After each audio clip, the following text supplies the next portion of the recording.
Hello, everyone. I am here to help you today. I know you use this video to fall asleep. So, before that, like the video and subscribe to the channel. Also, where are you from and what time are you watching? Now, get comfortable and relax. What if I told you that America's largest retailer has become the backdrop for some of the most disturbing incidents you've never heard? Tonight, we're diving deep into 11 spine-chilling encounters that happened inside Walmart stores across the country. From bizarre customer behavior to unexplained phenomena, these stories will make you question everything you thought you knew about late-night shopping trips. Before we begin this descent into retail horror, smash that subscribe button and hit the notification bell, because trust me, you won't want to miss a single twisted detail of what's coming next. Let's move to our first story. On the night of March 15, 2019, the Walmart Supercenter on Airline Highway in Baton Rouge, Louisiana, was operating under what employees called skeleton crew conditions. With only 3 staff members covering the entire 180,000-foot facility during the overnight shift, security guard Jason Carter was used to walking the empty aisles alone, his footsteps echoing through the cavernous space. What he discovered that night would forever change how he viewed his job and question everything he thought he knew about the people who shop at Walmart. Carter had been working the overnight security shift for nearly 2 years, and he prided himself on knowing every corner, every blind spot, and every routine sound of the massive store. The Baton Rouge location was one of the larger supercenters in Louisiana, featuring everything from a full grocery section to an auto center. And during his nightly rounds, Carter had seen his share of unusual incidents. There were the occasional shoplifters trying to hide merchandise, the homeless individuals seeking shelter from Louisiana's unpredictable weather, and the rare medical emergency. But nothing had prepared him for what he would find in the home goods section that cold March evening. The first sign that something was wrong came around 2:47 a.m., according to the security logs that would later be reviewed by both store management and local police. Carter was conducting his standard perimeter check when he noticed that several items in the bedding department appeared to have been disturbed. Comforters were pulled from shelves, pillows were scattered across the floor, and what appeared to be makeshift bedding arrangements had been created in the corner behind a display of discounted winter blankets. At first, Carter assumed it was simply poor restocking from the evening shift, but as he moved closer to investigate, he heard something that made his blood run cold. The sound of steady, rhythmic breathing coming from within the makeshift fort of blankets and pillows. Carter immediately reached for his radio to contact the overnight manager, Sarah Chen, who was working in the back office processing inventory reports. But before he could speak, a voice emerged from the pile of bedding, a voice that was surprisingly calm and conversational. "I was wondering when someone would finally find me," the voice said. And slowly, a middle-aged man emerged from what Carter would later describe as an elaborate nest made entirely of Walmart merchandise. The man appeared to be in his 40s with graying hair and wearing what seemed to be multiple layers of clothing, all of which still had Walmart price tags attached. What followed was perhaps the most surreal conversation Carter had ever experienced during his time in security. The man, who identified himself only as David, explained that he had been living in the store for the past 3 days. Not hiding, he emphasized, but actually living there. He had established what he called a routine that involved moving between different sections of the store depending on the time of day and the staff schedules he had apparently memorized. During peak shopping hours, he would browse the aisles like a regular customer. During restocking periods, he would retreat to less busy areas like automotive or the garden center. And during the overnight hours, he would create sleeping arrangements in the home goods section using merchandise from the shelves. David's method was disturbingly sophisticated. He had been consuming food from the grocery section, carefully opening packages in a way that made them appear damaged rather than stolen, knowing the damaged goods would be written off rather than investigated. He had been using the restrooms for hygiene and had even been doing laundry using the display models in the appliance section during the early morning hours when no staff were present in that area. Most disturbing of all, David had been studying the store's operations so intently that he knew which security cameras had blind spots, which staff members worked which shifts, and even which days certain departments received new inventory. As Carter listened to this explanation, a mixture of fascination and horror washed over him. Here was a man who had essentially turned a retail store into his personal living space, and he had done it so skillfully that he had gone undetected for 3 full days in one of the busiest stores in the area. David explained that he had lost his apartment 2 weeks prior due to job loss, and rather than seek help from social services or family, he had decided to conduct an experiment to see if it was possible to live undetected in a large retail establishment. He spoke about it with a detached tone of a researcher discussing laboratory findings. The conversation continued for nearly 20 minutes before Carter finally made the call to management and eventually to local police. During that time, David showed Carter around his makeshift living arrangement, pointing out the various modifications he had made to improve his comfort. He had created a system for charging his phone using the electronics department's display models. He had identified which areas of the store had the best acoustics for detecting approaching footsteps. He had even figured out the optimal times to access different areas based on the cleaning crew schedule, which he had learned by simply observing for his first few hours in the store. When overnight manager Sarah Chen arrived at the scene, followed shortly by 2 officers from the Baton Rouge Police Department, David remained remarkably cooperative and calm. He made no attempt to flee or resist and actually seemed somewhat proud of his accomplishment. As the officers took his statement, David explained that he had no intention of stealing anything permanently. He viewed his actions as borrowing items that he would eventually pay for once he got back on his feet. He had kept meticulous mental notes of everything he had consumed or used, down to the number of paper towels he had taken from the restrooms. The police report, which was later obtained through public records requests, revealed additional disturbing details about David's 3-day residency. Security footage review showed that he had indeed been moving through the store during business hours, often appearing in frame as just another customer browsing the aisles. On multiple occasions, he had even interacted with other customers and staff members, offering directions to lost shoppers and engaging in casual conversation with employees. No one had suspected that this polite, well-spoken man was actually living in the store. Perhaps most unsettling was David's explanation of why he chose Walmart specifically for his experiment. He had researched the store's layout online, studied customer traffic patterns by visiting during different times of day, and had even called the store multiple times, asking about operating hours and services to better understand the daily routine.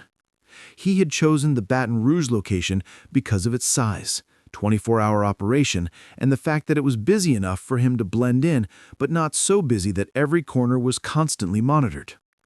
The investigation revealed that David had been surprisingly careful about hygiene and cleanliness during his stay. He had used store merchandise to maintain personal hygiene, but had done so in a way that minimized evidence of his presence. He had been disposing of waste properly and had even been cleaning up after himself in the areas where he spent the most time. In many ways, he had been a model resident of the space he had claimed as his temporary home. David was ultimately charged with criminal trespass and theft, though the theft charges were relatively minor, given that most of the items he had consumed were damaged goods that would have been written off anyway. He was cooperative throughout the legal process and expressed what appeared to be genuine remorse for his actions. However, what disturbed both Carter and the responding officers was David's repeated assertion that his 3-day experiment had been successful and that he had proven it was possible. The incident led to significant changes in the store's overnight security procedures. Additional security cameras were installed in blind spots that David had identified. Overnight staffing was increased, and new protocols were established for conducting more frequent and thorough overnight checks of all departments. Carter, who had initially felt pride in discovering the unusual situation, later admitted that the incident had left him feeling unsettled about the vulnerabilities in retail security and the lengths to which desperate people might go to survive. The most disturbing aspect of the entire incident, according to Carter's later interviews with local media, was not that David had managed to live in the store undetected, but how normal and rational he had seemed throughout the entire encounter. This wasn't the behavior of someone experiencing a mental health crisis or someone acting irrationally out of desperation. This was someone who had methodically planned and executed a complex scheme to live rent-free in a retail establishment. And he had done it with a level of sophistication that suggested he could potentially do it again, perhaps even more successfully with the experience he had gained. Let's move to our second story. The summer heat in Phoenix, Arizona can be unbearable. And on the evening of August 12, 2020, Emily Parker was grateful for the air-conditioned relief of the Walmart Supercenter on 51st Avenue. What started as a routine grocery run after her evening shift at a local medical clinic would turn into one of the most terrifying experiences of her life, an encounter that would leave her questioning her own sanity and afraid to shop alone ever again. Emily had always been a practical, no-nonsense person. As a medical administrative assistant, she was used to dealing with facts, schedules, and logical sequences of events. She prided herself on being observant and detail-oriented, qualities that served her well in her professional life. But nothing in her experience had prepared her for what would unfold during what should have been a simple 30-minute shopping trip that Thursday evening, around 7:30 p.m. The first thing Emily noticed was how unusually quiet the store seemed for an early evening in August. Typically, the Phoenix location would be bustling with families doing their weekly shopping, but tonight felt different. The aisles seemed longer, the fluorescent lights appeared harsher, and there was an odd quality to the ambient sound that she couldn't quite place. She grabbed a shopping cart and began her usual route through the store, starting with the produce section before moving on to the dairy and frozen foods. It was a pattern she had followed dozens of times before, efficient and methodical. As Emily made her way through the produce section, selecting tomatoes and checking the ripeness of avocados, she became aware of another shopper in her peripheral vision. Nothing unusual about that. Stores have other customers. But something about this person's movement caught her attention.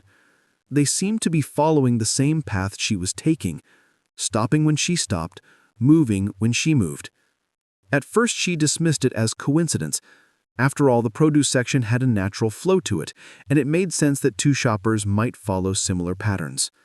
But as Emily moved from produce to the bakery section, the feeling of being mirrored intensified. She paused to examine a loaf of bread, and out of her corner of eye she noticed the same figure pause at exactly the same moment, appearing to examine items on the shelf directly across from her. When she moved to check the expiration date on a package of bagels, the figure moved too, reaching for something on their side of the aisle.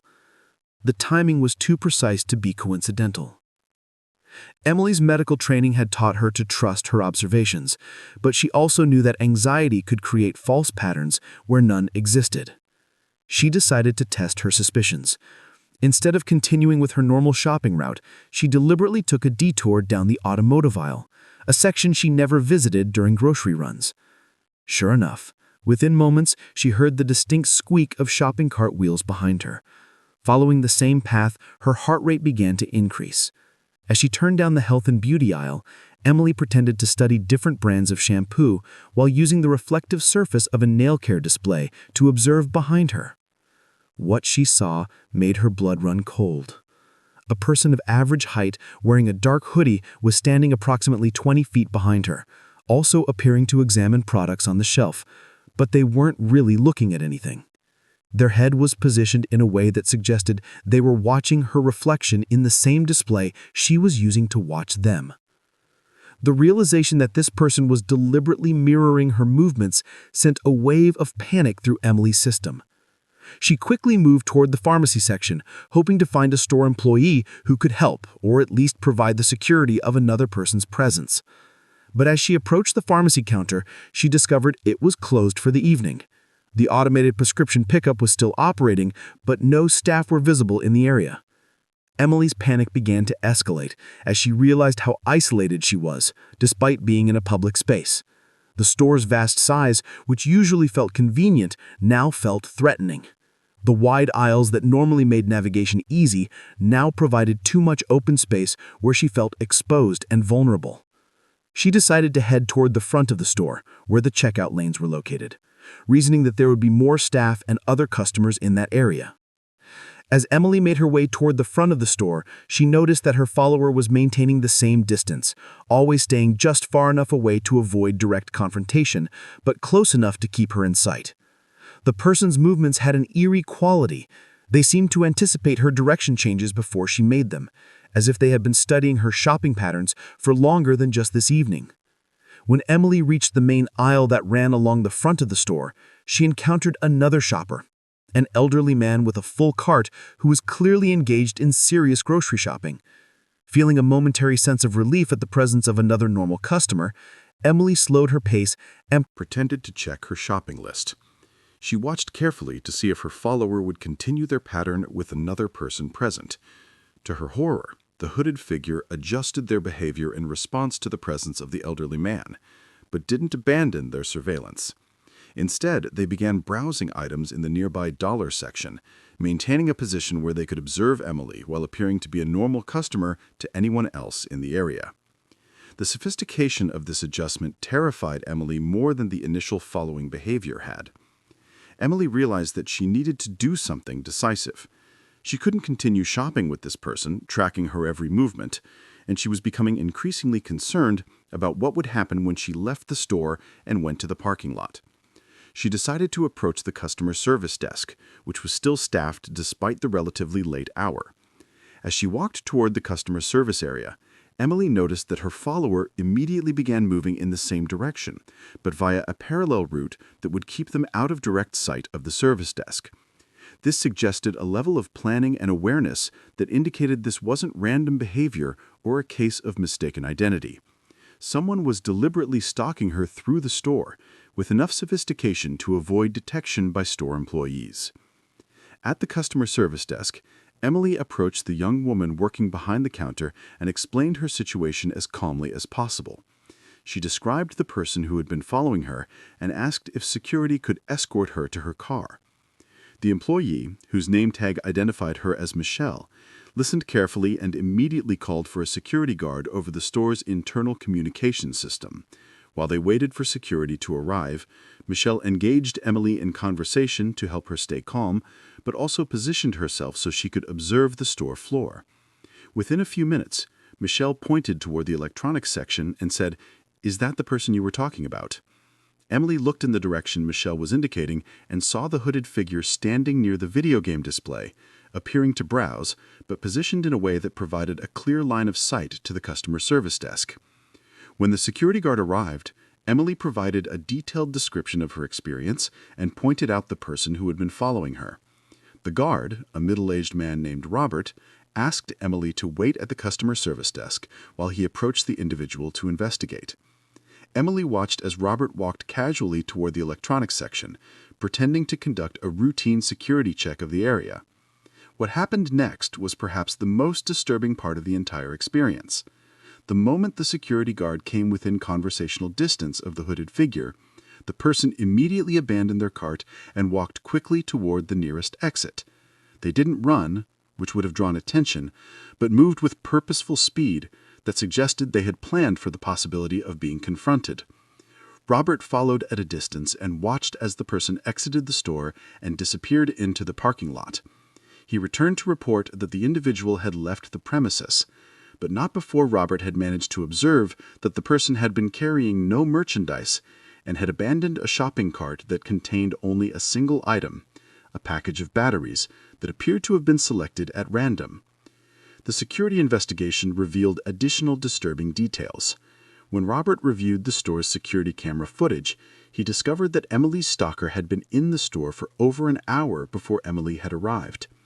The cameras showed the person walking through various sections of the store, but not shopping in any meaningful way. Instead, they appeared to be studying the layout, customer traffic patterns, and sight lines throughout the building. Most unsettling of all, the security footage showed that when Emily had entered the store, the hooded figure had immediately abandoned their previous activity and begun following her. This suggested that Emily had been specifically targeted, either because the person had been waiting for her specifically, or because she fit some particular profile that the stalker was looking for. The incident was reported to the Phoenix Police Department, and Emily provided a detailed statement about her experience. However, since no actual crime had been committed, following someone in a public place is not illegal, there was limited action the police could take. They advised Emily to be aware of her surroundings, vary her shopping routine, and report any further incidents immediately. For weeks after the incident, Emily found herself unable to shop alone without experiencing anxiety. She began bringing friends or family members with her for grocery runs, and she completely avoided evening shopping trips. The experience had fundamentally changed her relationship with a space that had previously felt safe and routine. She found herself constantly checking reflections in store windows and mirrors, scanning for anyone who might be following her movements. The most disturbing aspect of the entire experience, Emily later reflected, was the level of sophistication and patience her stalker had demonstrated. This wasn't impulsive or random behavior. It was calculated, planned, and executed with an understanding of store layouts, security blind spots, and human psychology.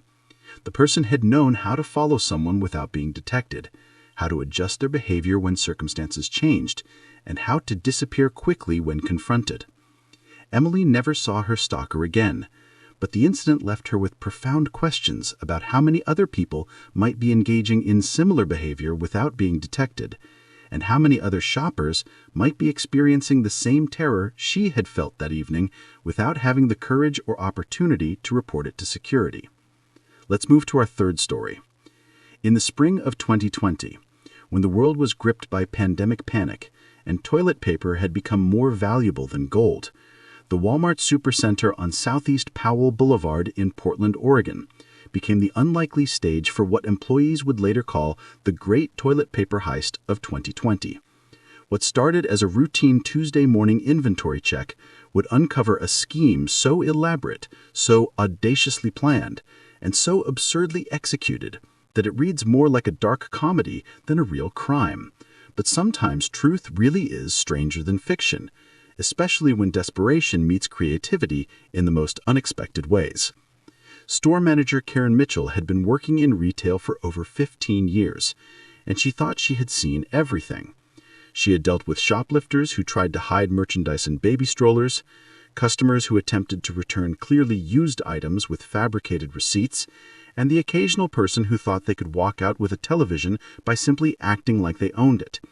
But nothing in her extensive experience with retail crime had prepared her for what she would discover when she arrived at work on the morning of April 14, 2020, to find that the entire store's toilet paper inventory had vanished overnight. The discovery began when overnight stalker Miguel Santos reported that the paper goods aisle looked different when he arrived for his 4 a.m. shift. At first, Karen assumed it was simply a case of heavy customer demand. After all, toilet paper shortages had been making headlines for weeks, and customers were known to line up before store opening to grab whatever supplies they could find. But as Miguel's report became more detailed, Karen realized they were dealing with something far more unusual than enthusiastic early bird shoppers. According to Miguel, the entire paper goods section had been completely emptied, but not in the chaotic way that would result from a customer feed frenzy. Instead, the shelves had been cleared with almost military precision. The products had been removed systematically, starting from the top shelves and working down with price tags carefully peeled off and stacked in neat piles at the end of each aisle. Even more bizarre, the shelving units themselves had been wiped down and reorganized, as if someone had decided to do some spring cleaning while committing grand theft toilet paper. Karen's initial response was to check the security footage from the previous evening, expecting to find evidence of after-hours break-ins or perhaps a coordinated effort by multiple shoplifters. What she discovered instead was footage that seemed more suited to a heist movie than a routine security review. The cameras had captured a group of 4 individuals, all wearing matching Walmart employee vests and name tags, who had entered the store around 11 p.m. through the employee entrance using what appeared to be legitimate access cards. The fake employees moved through the store with the confidence and efficiency of people who belonged there. They had shopping carts, hand trucks, and even a small motorized pallet jack that they used to transport massive quantities of toilet paper from the storage areas to a loading dock at the rear of the building. What made their performance even more convincing was their attention to detail. They followed proper safety protocols, wore the required personal protective equipment, and even took scheduled breaks in the employee break room. The security footage revealed that the group had spent nearly 6 hours in the store, from 11 p.m. to almost 5 a.m., systematically removing every single package of toilet paper, paper towels, and facial tissues from both the sales floor and the storage areas. They had loaded everything into a large truck that was parked at the loading dock, a truck that bore the logo and branding of a legitimate paper goods distributor that regularly made deliveries to Walmart stores throughout the region. As Karen continued her investigation, she discovered that the scheme's sophistication extended far beyond simply wearing fake uniforms and using a convincing truck. The perpetrators had somehow obtained legitimate employee ID cards that allowed them access to the building's employee entrance and loading dock. They had also acquired genuine Walmart inventory scanners, which they used to properly process each item they removed, creating what appeared to be legitimate transfer records in the store's computer system. The fake transfer records showed that all the toilet paper had been relocated to other Walmart stores in the region due to inventory rebalancing requirements. The paperwork was so professional and detailed that it included proper authorization codes, manager signatures that looked authentic, and even transportation manifests that matched the truck's supposed delivery schedule. Someone had clearly done extensive research into Walmart's internal procedures and documentation requirements. Karen's growing amazement at the audacity of the scheme was matched by her professional admiration for its execution. The thieves had not only stolen thousands of dollars worth of merchandise, but they had done it in a way that initially made the theft look like a routine internal transfer. If Miguel hadn't noticed that the shelves looked different, the theft might have gone undetected for days, giving the perpetrators time to sell their stolen goods and disappear.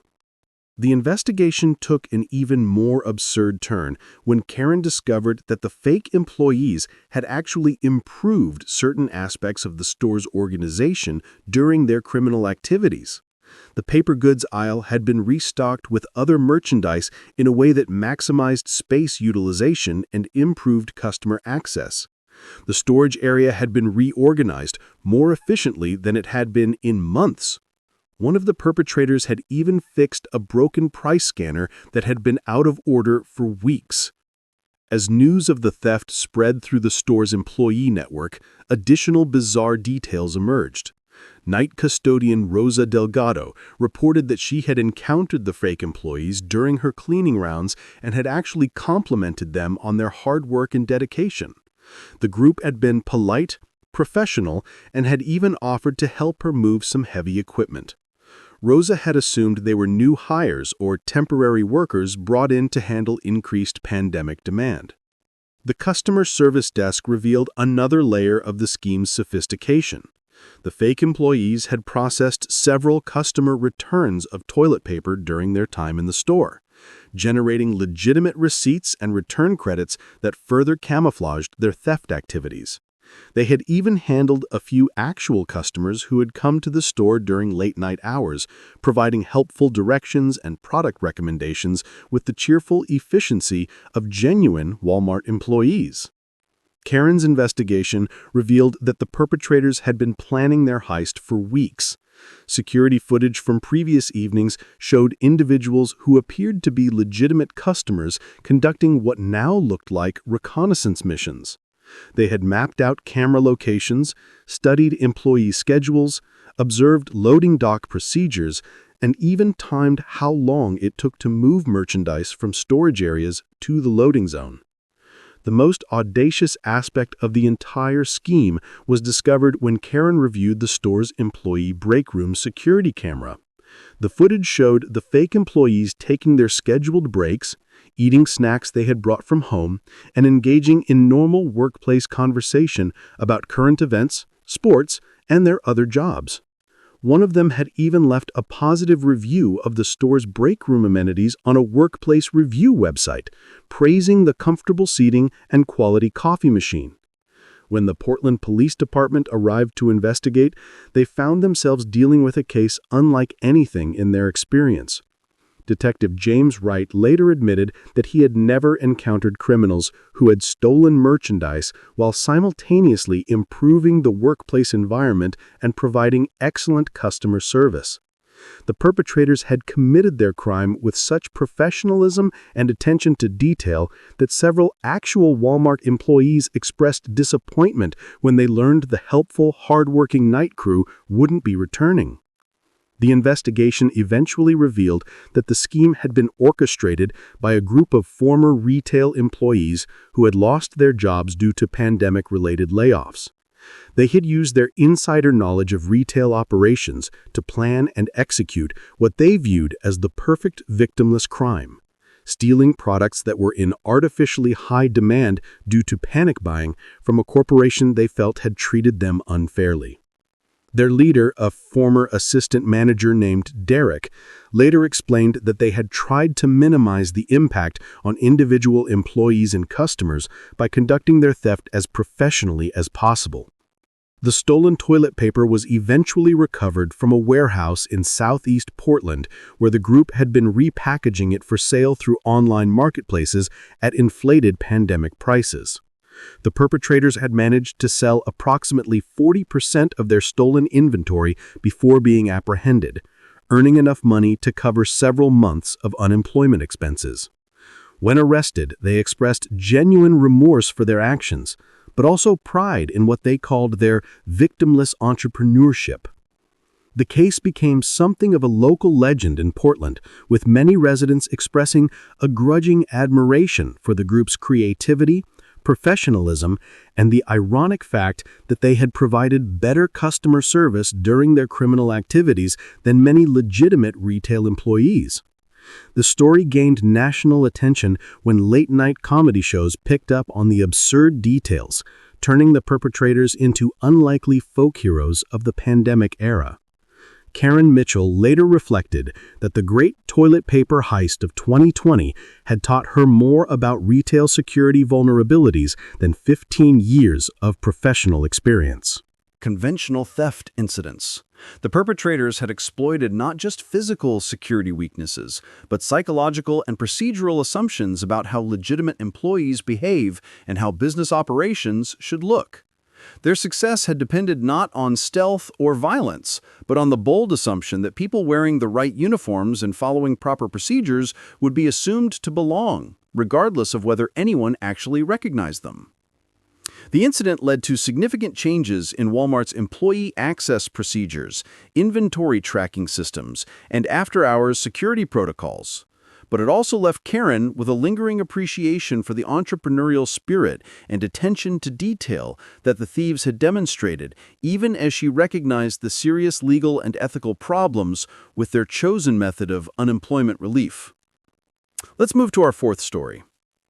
I need to tell you about my last day working at Walmart because it's something that still haunts me 3 years later, and it's something that fundamentally changed how I view corporate priorities and human dignity. My name isn't important, I've changed it since then. Anyway, but what happened on November 18, 2018 at the Walmart Supercenter in Tulsa, Oklahoma, where I had worked for nearly 4 years, will stay with me for the rest of my life.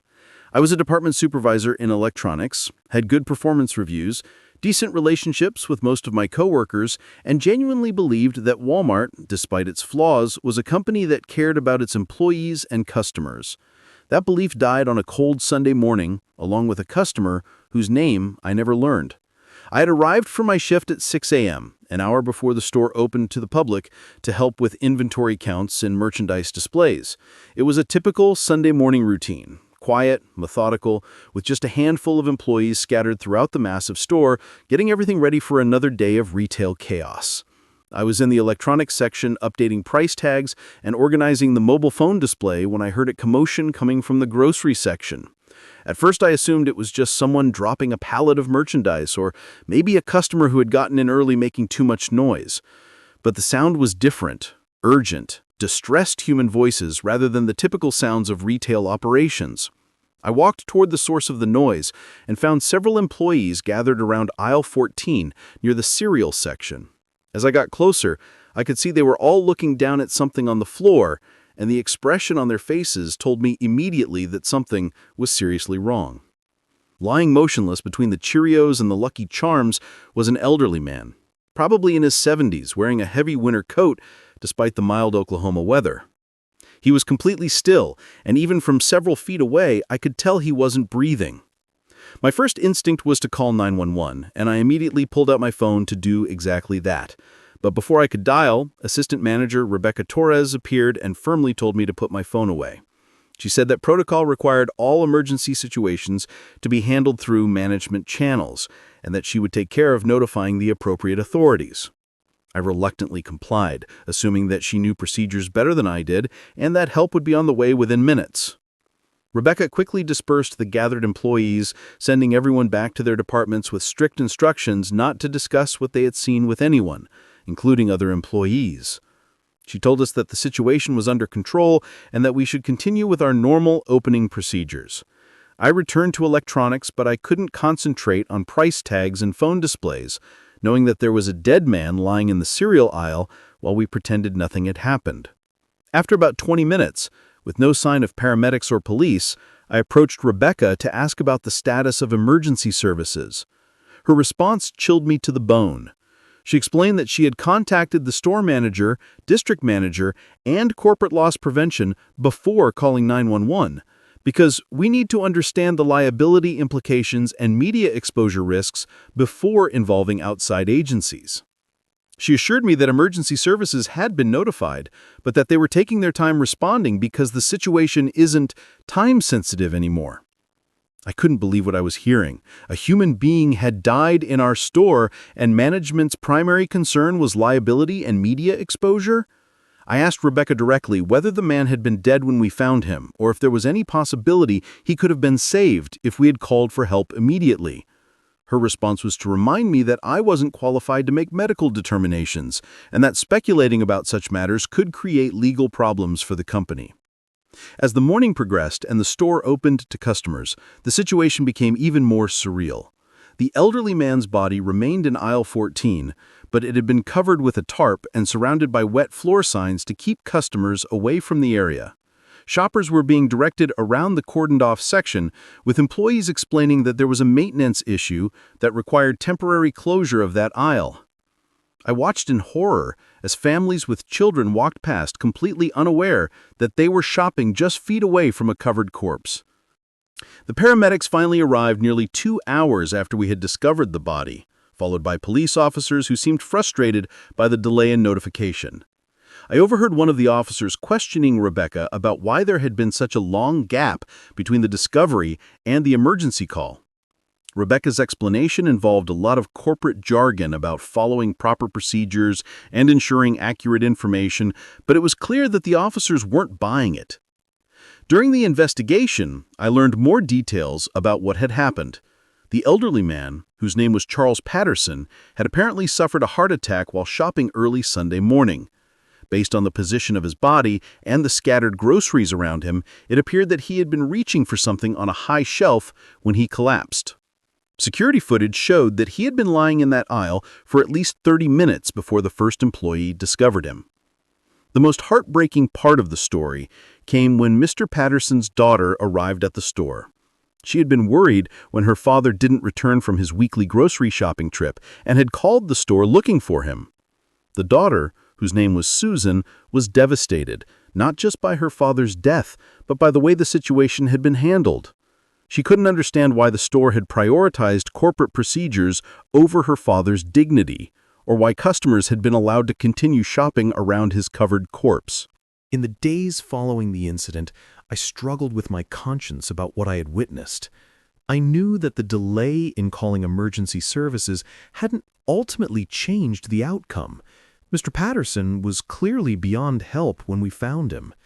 But the callousness of the corporate response, the prioritization of liability concerns over human dignity, and the way customers had been kept in the dark about what was happening in their midst bothered me profoundly. I tried to discuss my concerns with other employees, but I quickly discovered that management had made it clear that talking about the incident could result in disciplinary action or termination. Several coworkers confided that they shared my discomfort with how the situation had been handled, but they were afraid to speak up because they needed their jobs. The message from corporate was clear. Protecting the company's interests was more important than addressing employees' moral concerns. The breaking point came when I received a call from Susan Patterson, who had somehow obtained my contact information and wanted to ask me questions about how her father had been found. And how long he had been lying there. She was considering legal action against Walmart and needed employee testimony about the timeline of events and management's response. I wanted to help her, but I was also terrified of losing my job and facing potential legal retaliation from Walmart's legal department. After several sleepless nights, I made the decision to provide Susan with a detailed account of everything I had witnessed. I felt that I owed it to her father's memory and to my own conscience to tell the truth about what had happened, regardless of the potential consequences for my employment. I met with Susan and her attorney and provided a sworn statement about the timeline of events, management's priorities, and the way customers had been kept unaware of the situation. The legal proceedings that followed were lengthy and complex, involving multiple depositions, document reviews, and negotiations between attorneys. Walmart's legal team worked aggressively to minimize the company's liability and to discredit employee testimony about the incident. I was subjected to intense questioning about my motivations for coming forward, my relationship with management, and my understanding of corporate policies and procedures. Throughout the legal process, I continued working at Walmart, but the environment became increasingly hostile. I was written up for minor infractions that had previously been overlooked. My schedule was changed to less desirable shifts, and I was excluded from meetings and training opportunities that would have advanced my career. It became clear that management viewed me as a traitor who had prioritized outsiders over company loyalty. The case was eventually settled out of court for an undisclosed amount, with Walmart admitting no wrongdoing but agreeing to review its emergency response procedures. Susan Patterson received financial compensation, but she told me that no amount of money could make up for the way her father had been treated in his final moments and the hours afterward.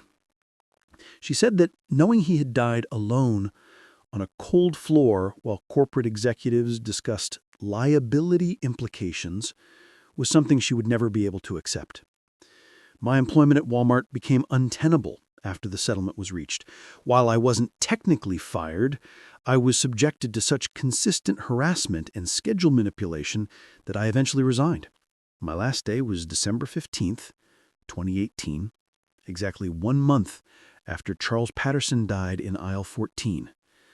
I cleaned up my locker, turned in my name badge, and walked out of that store knowing that I would never work in retail again.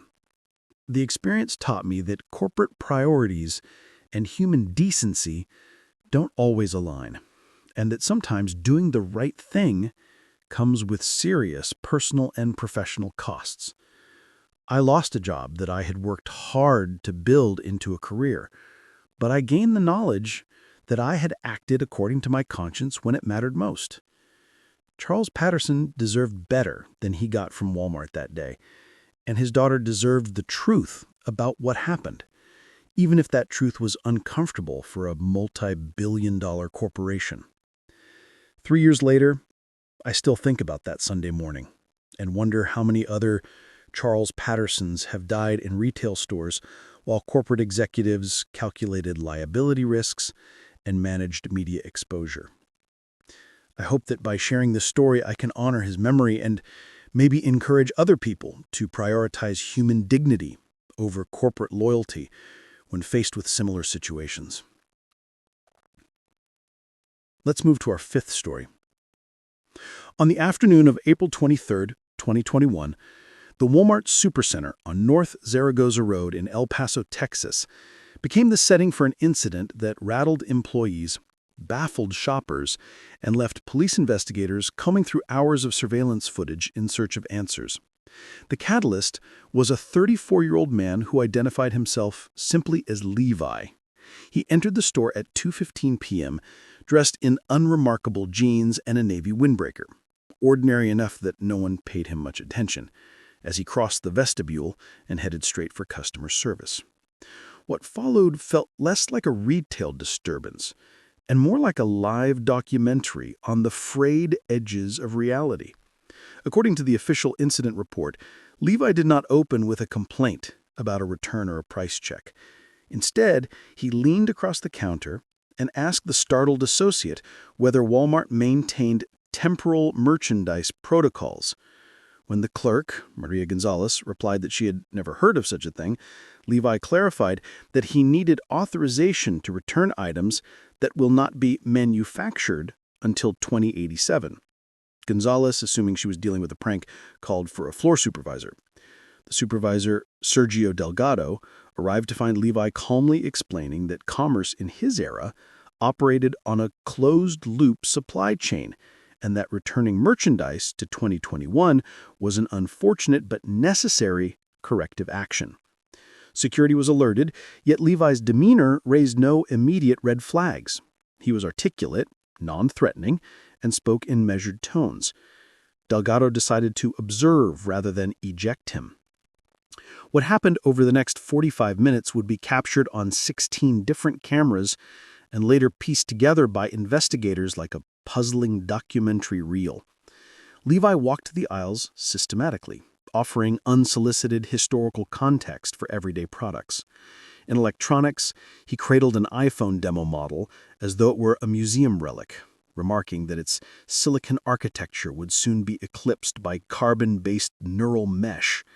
Several bystanders listened, half amused, half unsettled. Levi's next stop was automotive. Standing beside motor oil end caps, he warned nearby shoppers that petroleum products would be outlawed worldwide after what he termed the Great Climate Reckoning of 2045. One customer asked if he was part of a viral marketing stunt.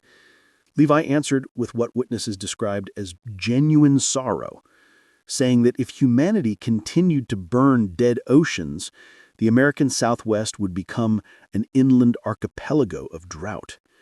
His tone never rose past conversational, yet his words carried the gravity of prophecy.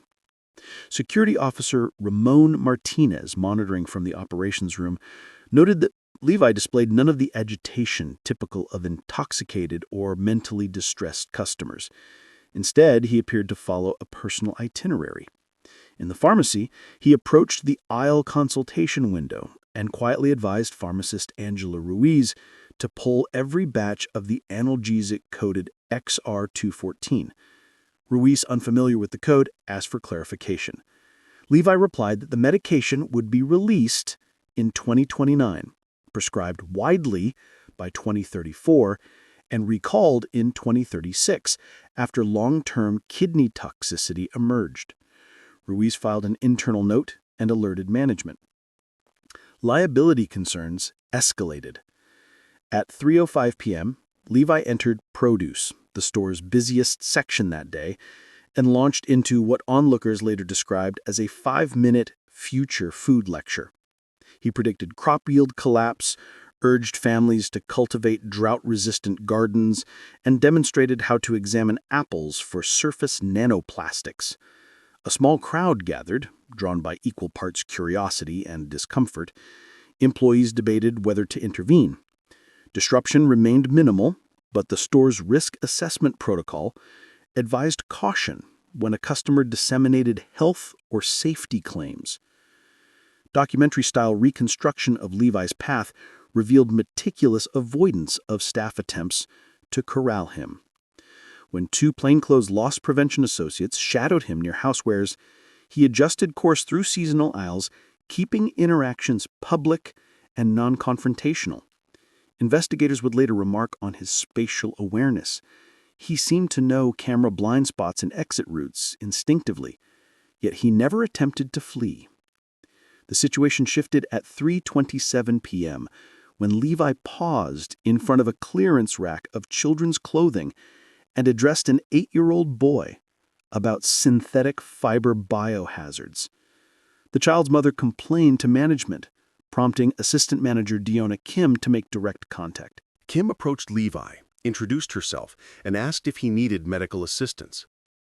Surveillance audio captured Levi's reply. "I need humanities assistance, but the window is closing." He surrendered no personal identification beyond the name Levi, offered no hostile gestures, and complied when Kim asked him to wait near the Vision Center for authorities who could better address temporal concerns.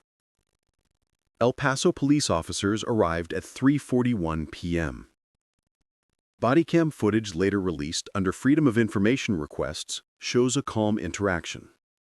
Levi answered standard questions, stating he had no weapons, no contraband, and no intention of theft or violence. When asked for ID, he produced none, claiming personal documentation was substrate encoded at the quantum level. Officers performed a cursory pat-down, found only a pocket notebook filled with indecipherable symbols, and escorted him to a patrol car without incident. The entire apprehension lasted under 5 minutes. Levi did not resist. The post-incident timeline features 4 threads that make this case linger in local folklore. 1. Medical evaluation. Levi underwent psychiatric assessment at University Medical Center of El Paso. Reports indicate he was lucid, cooperative, and passed a standard toxicology screen. A provisional diagnosis of delusional disorder was considered. Yet physicians noted an absence of disorganization or cognitive impairment. Levi's future-centric narrative remained internally consistent, detailed, and critically devoid of typical grandiosity. He expressed no personal superiority, only urgency. 2. The Notebook. Forensic linguists from a regional task force analyzed Levi's handwritten symbols. Patterns suggested an invented script with logical syntax, but no cipher matched known languages. Some glyphs resembled molecular diagrams, others paralleled astronomical notation. The notebook remains in an evidence vault tagged as unsolved code. 3. Predictive statements. Within days, online forums compiled Levi's claims. A 2045 climate catastrophe, a 2029 analytic launch, a 2036 recall, and a 2087 closed-loop economy. Skeptics dismissed them as derivative ecofuturism.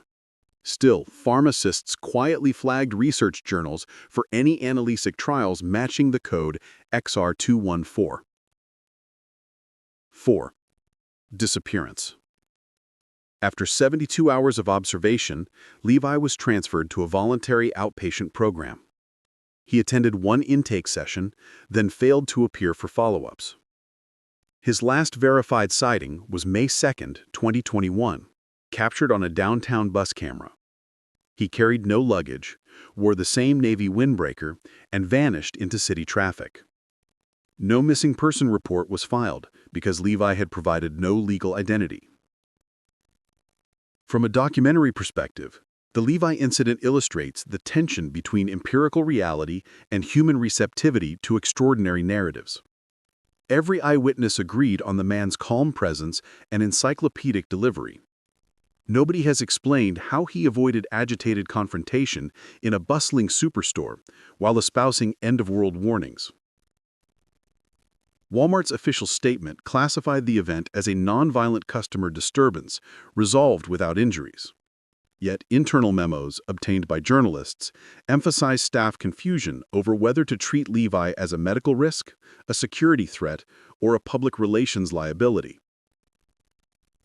Sociologists analyzing the case point out that the encounter occurred at a cultural moment primed for apocalyptic thinking, lingering pandemic anxiety, climate news saturation, and social media amplification of conspiracy content. Levi's rhetoric tapped directly into those collective fears, but with granular specificity that made employees hesitate. What if, however unlikely, he was telling the truth? That sliver of uncertainty transformed a routine customer service anomaly into a living thought experiment for everyone present. In the month that followed, scattered rumors surfaced. A truck driver claimed to have given a ride to a soft-spoken man named Levi, heading east toward the Gulf Coast. A grad student in Houston reported meeting someone matching Levi's description at a public lecture on renewable energy. The man asked penetrating questions about closed carbon loops, then slipped away before the Q&A ended. None of these sightings were confirmed, and each could be chalked up to the simple human penchant for weaving myth from coincidence. Yet for the employees at the El Paso Walmart, the memory remains visceral. Store security officer Rayon Martinez later reflected in an internal debrief that Levi caused the quietest chaos he had seen in 16 years on the job. He didn't steal a thing, didn't shout, didn't threaten anyone. But he left the whole building tilted like reality had a hairline crack we could suddenly see, Martinez wrote. Customer service associate Maria Gonzalez, initially the first point of contact, resigned 2 months later, citing persistent anxiety that any new shopper might bring messages from timelines we can't verify. As for the Walmart corporate, the Levi episode prompted a brief revision of its unconventional behavior policy. Managers were instructed to expedite mental health outreach calls rather than rooting through extended liability chains. A private training video now advises associates, if a guest claims to be from another era, treat it first as a health concern. Documentation can follow. No conclusive answer has ever emerged regarding Levi's origins. Whether he suffered from a highly systematized delusion, orchestrated an elaborate performance piece, or, as a dwindling few still whisper, truly walked the aisles from a century yet to dawn, the encounter underscores how fragile consensus reality can feel inside the fluorescent labyrinth of a big-box store. One soft-spoken stranger, armed with nothing more than conviction and a pocket notebook, managed to turn an ordinary Saturday into a question mark that still hangs over North Zaragoza Road like desert heat shimmer. Visible, disorienting, and impossible to grasp. Let's move to our sixth story. The human mind has an unsettling relationship with mirrors, and nowhere is this more apparent than in retail environments where reflective surfaces are strategically placed to create the illusion of expanded space and enhanced security surveillance. But during the final week of October 2021, the Walmart Supercenter in Salem, Massachusetts became the epicenter of a psychological phenomenon that left employees questioning their own perception and customers reporting experiences that defied rational explanation. What began as isolated complaints about strange reflections in the store's mirrors escalated into a coordinated investigation that would reveal the disturbing power of collective delusion, or perhaps something far more sinister. The first incident report was filed on Monday, October 25th, when customer Rebecca Winters approached store manager Dale Harrison with what seemed like a routine complaint about defective merchandise. Winters explained that she had been trying on reading glasses in the pharmacy section when she noticed that her reflection in the nearby mirror was delayed by approximately 2 seconds. She demonstrated the phenomenon for Harrison, moving her hand back and forth while staring into the mirror, insisting that her reflection was mimicking her movements with a noticeable lag. Harrison observed the demonstration and saw nothing unusual, prompting him to assume that Winters was either mistaken or possibly experiencing some form of medical issue affecting her perception. However, Winters was not easily dismissed. She was a retired physics teacher from nearby Danvers, articulate and methodical in her observations. She had timed the delay using her smartphone stopwatch function and claimed it was consistent across multiple tests. When Harrison suggested that lighting conditions or viewing angle might be creating an optical illusion, Winters invited him to stand in the exact same position and observe for himself. Reluctantly, Harrison complied, spending several minutes moving his hand in front of the mirror while Winters watched. He saw nothing abnormal, but Winters insisted that from her perspective, his reflection was exhibiting the same 2-second delay she had experienced. The incident might have been dismissed as an isolated case of perceptual confusion, but Tuesday brought 3 additional reports of mirror anomalies from completely different sections of the store. Customer Patricia Chen reported that while examining her appearance in the women's restroom mirror, she had briefly seen herself wearing different clothes, specifically a red sweater instead of the blue jacket she was actually wearing. James Rodriguez complained to customer service that the large security mirror in the electronics section showed him standing in a completely different aisle, surrounded by merchandise that didn't match his actual location. Most disturbing of all, elderly customer Margaret Foster claimed that the mirror in the jewelry section had shown her a reflection that appeared to be about 20 years younger than her actual age. By Wednesday, the reports had multiplied and begun to follow a disturbing pattern. Customers were not just reporting simple delays or distortions in their reflections. They were seeing versions of themselves that seemed to exist in alternate realities. A young mother named Sarah Thompson reported seeing herself in the baby goods section mirror, but her reflection was holding a different child than the one in her actual shopping cart. A teenage customer named Derek Mills claimed that his reflection in the sporting goods mirror was wearing a Walmart employee uniform, complete with a name tag, despite the fact that he had never worked at the store. Store security officer Lisa Chen began documenting these reports systematically, initially suspecting that the incidents might be part of an elaborate prank or social media stunt. However, her investigation revealed that the customers making these reports came from diverse backgrounds, had no apparent connection to each other, and seemed genuinely disturbed by their experiences. Several customers became emotional while describing what they had seen, and a few requested to speak with security because they were concerned about their own mental health. The psychological profile of the affected customers defied easy categorization. They ranged in age from teenagers to senior citizens, represented various ethnic and socioeconomic backgrounds, and included both frequent Walmart shoppers and first-time visitors to the Salem location. Medical histories, when voluntarily disclosed, showed no pattern of psychiatric illness or medication use that might explain hallucinations or perceptual disturbances. The only common factor seemed to be that all the incidents occurred within the same week and involved mirrors located throughout different sections of the store. Thursday brought the most unsettling report yet.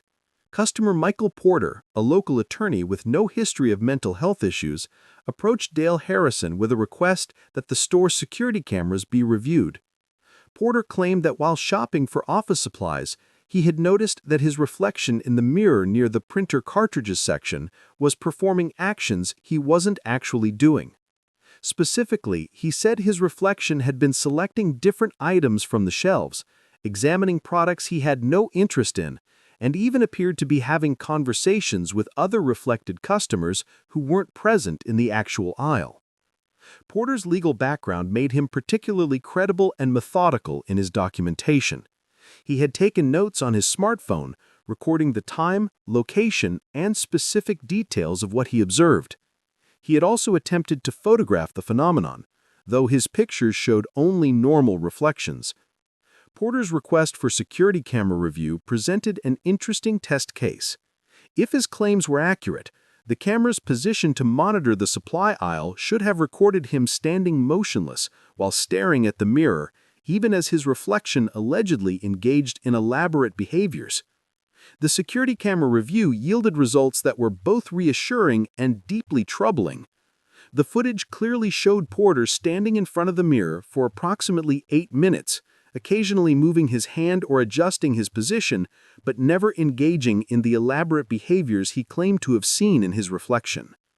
However, the camera angle that should have captured the mirror's surface was obscured by a promotional display that had been installed earlier that week. This meant that while Porter's actual movements were recorded, there was no visual record of what the mirror itself had been displaying. By Friday, the number of reported mirror anomalies had reached 15, and Dale Harrison found himself facing a situation unlike anything in his 20-year retail management career. The reports were becoming more elaborate and disturbing. Customers claimed to see reflections of themselves shopping with different family members, working in different careers, or living in entirely different time periods. One particularly disturbing report came from a customer who claimed her reflection showed her as a young child, complete with memories of conversations and experiences from decades earlier.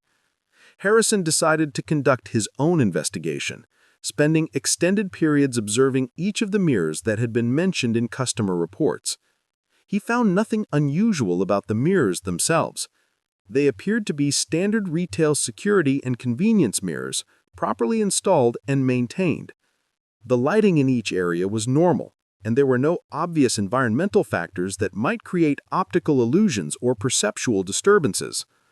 However, Harrison's investigation did reveal one previously unnoticed detail. All of the affected mirrors had been cleaned and recoated during the previous weekend as part of a routine maintenance schedule. The work had been performed by a contracted cleaning service that Walmart had used for several years without incident. Harrison contacted the service supervisor and learned that the crew had used a new cleaning solution that was supposed to provide enhanced clarity and anti-fog properties. The supervisor assured Harrison that the product was completely safe and had been used successfully at dozens of other retail locations.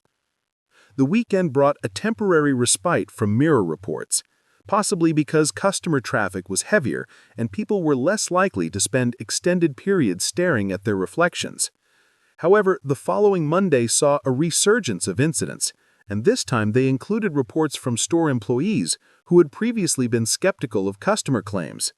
Cashier Amanda Rodriguez reported seeing her reflection continuing to scan items and interact with customers even when she was on break and standing away from her register. Stock clerk Tony Hernandez claimed that his reflection in the loading dock mirror appeared to be unloading completely different merchandise than what he was actually handling. The employee reports were particularly significant because they came from people who were familiar with the store environment and had no apparent motivation to fabricate experiences. These employees were also trained observers who were accustomed to monitoring their surroundings for security and safety purposes. Their reports added credibility to the customer complaints and suggested that whatever was happening was not simply a matter of suggestible shoppers being influenced by social media or local rumors.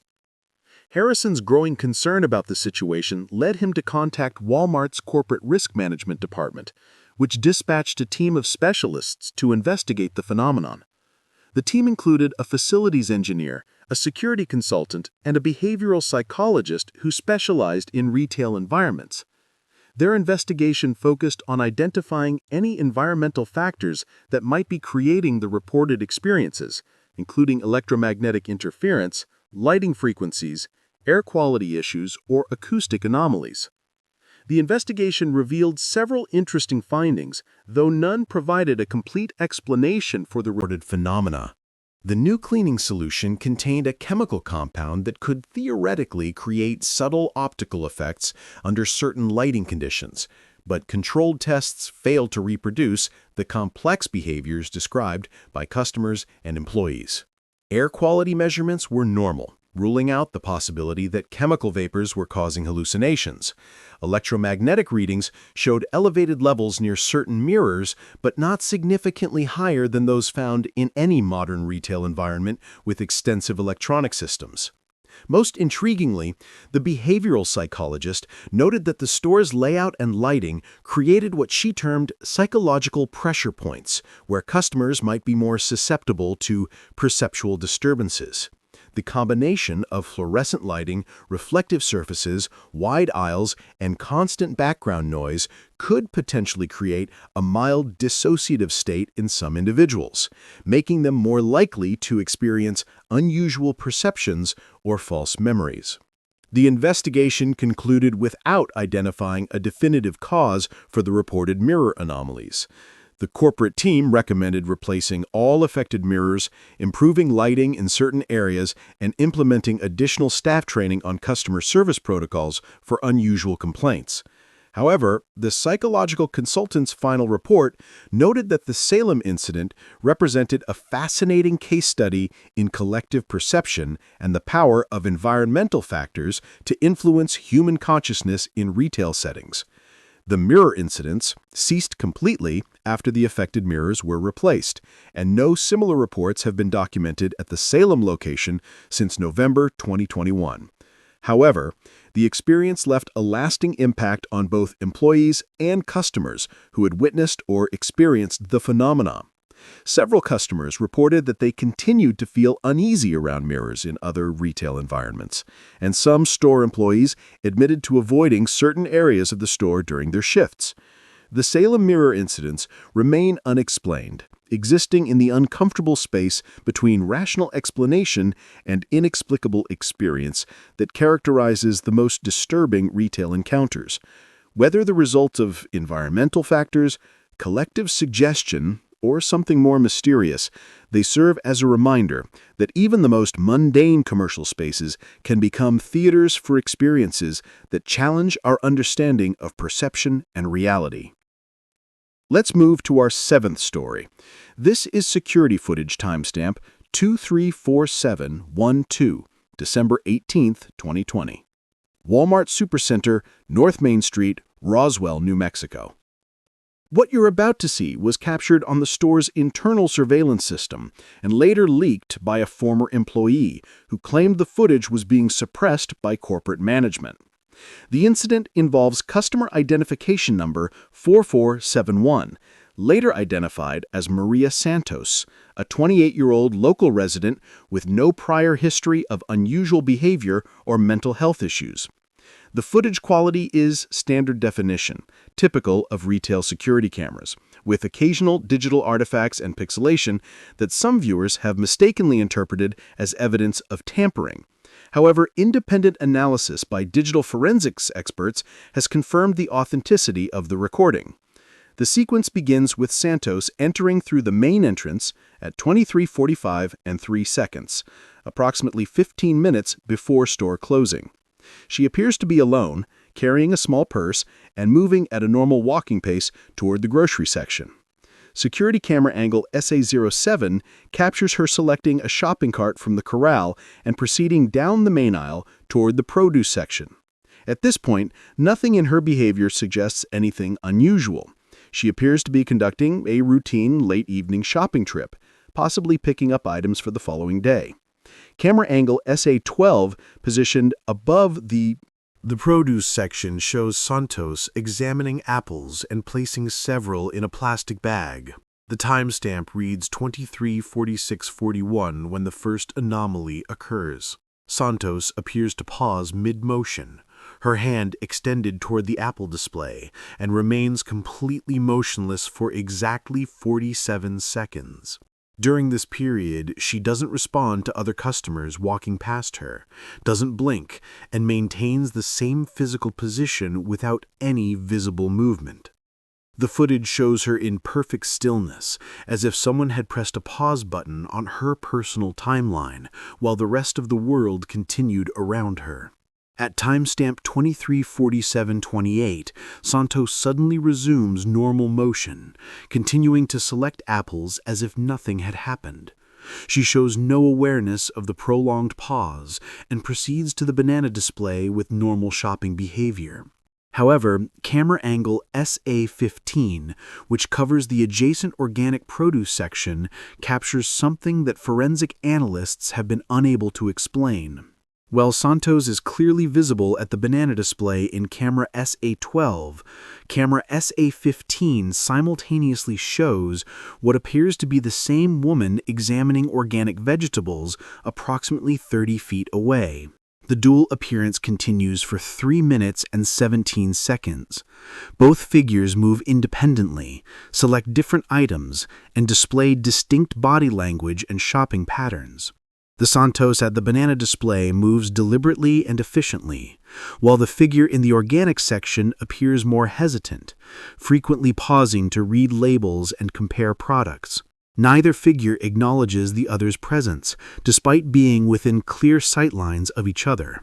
Camera angle SA18, positioned at the dairy section, captures the next phase of the incident at timestamp 23:51:02. Santos approaches the milk refrigerators, but instead of opening a door to select products, she walks directly through the closed glass door as if it were open air.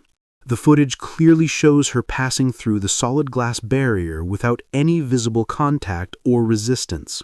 She proceeds to select items from inside the refrigerated unit while standing among the milk cartons and dairy products.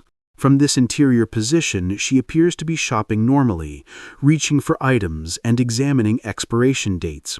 Meanwhile, security camera SA21 shows the same woman simultaneously present at the frozen food section, where she appears to be having an animated conversation with someone who is not visible on the surveillance footage. Audio pickup from the nearest microphone captures fragments of what sounds like a phone conversation, but analysis reveals that Santos is not holding any communication device. The conversation includes phrases like, "Yes, I can see them now," and "the selection is much better than we expected," but no responding voice is captured on any audio channel. The most disturbing segment of the footage begins at timestamp 23:54:33, when multiple camera angles show Santos in 4 different locations simultaneously. Camera SA07 shows her back at the entrance, apparently entering the store again. Camera SA12 maintains visual contact with her in the produce section, where she appears to be restocking the Apple display rather than shopping from it. Camera SA18 continues to show her inside the dairy refrigerator, now apparently rearranging products on the shelves. Camera SA25, covering the pharmacy area, captures her standing at the prescription pickup counter, engaged in what appears to be a transaction with the overnight pharmacist. Independent verification with pharmacy records later confirmed that no prescriptions were processed for Maria Santos on December 18, 2020. And the overnight pharmacist, when interviewed, had no memory of any customer interactions during the time frame shown in the footage. Security logs indicate that the pharmacy section was closed and secured during the incident, making any customer interaction impossible.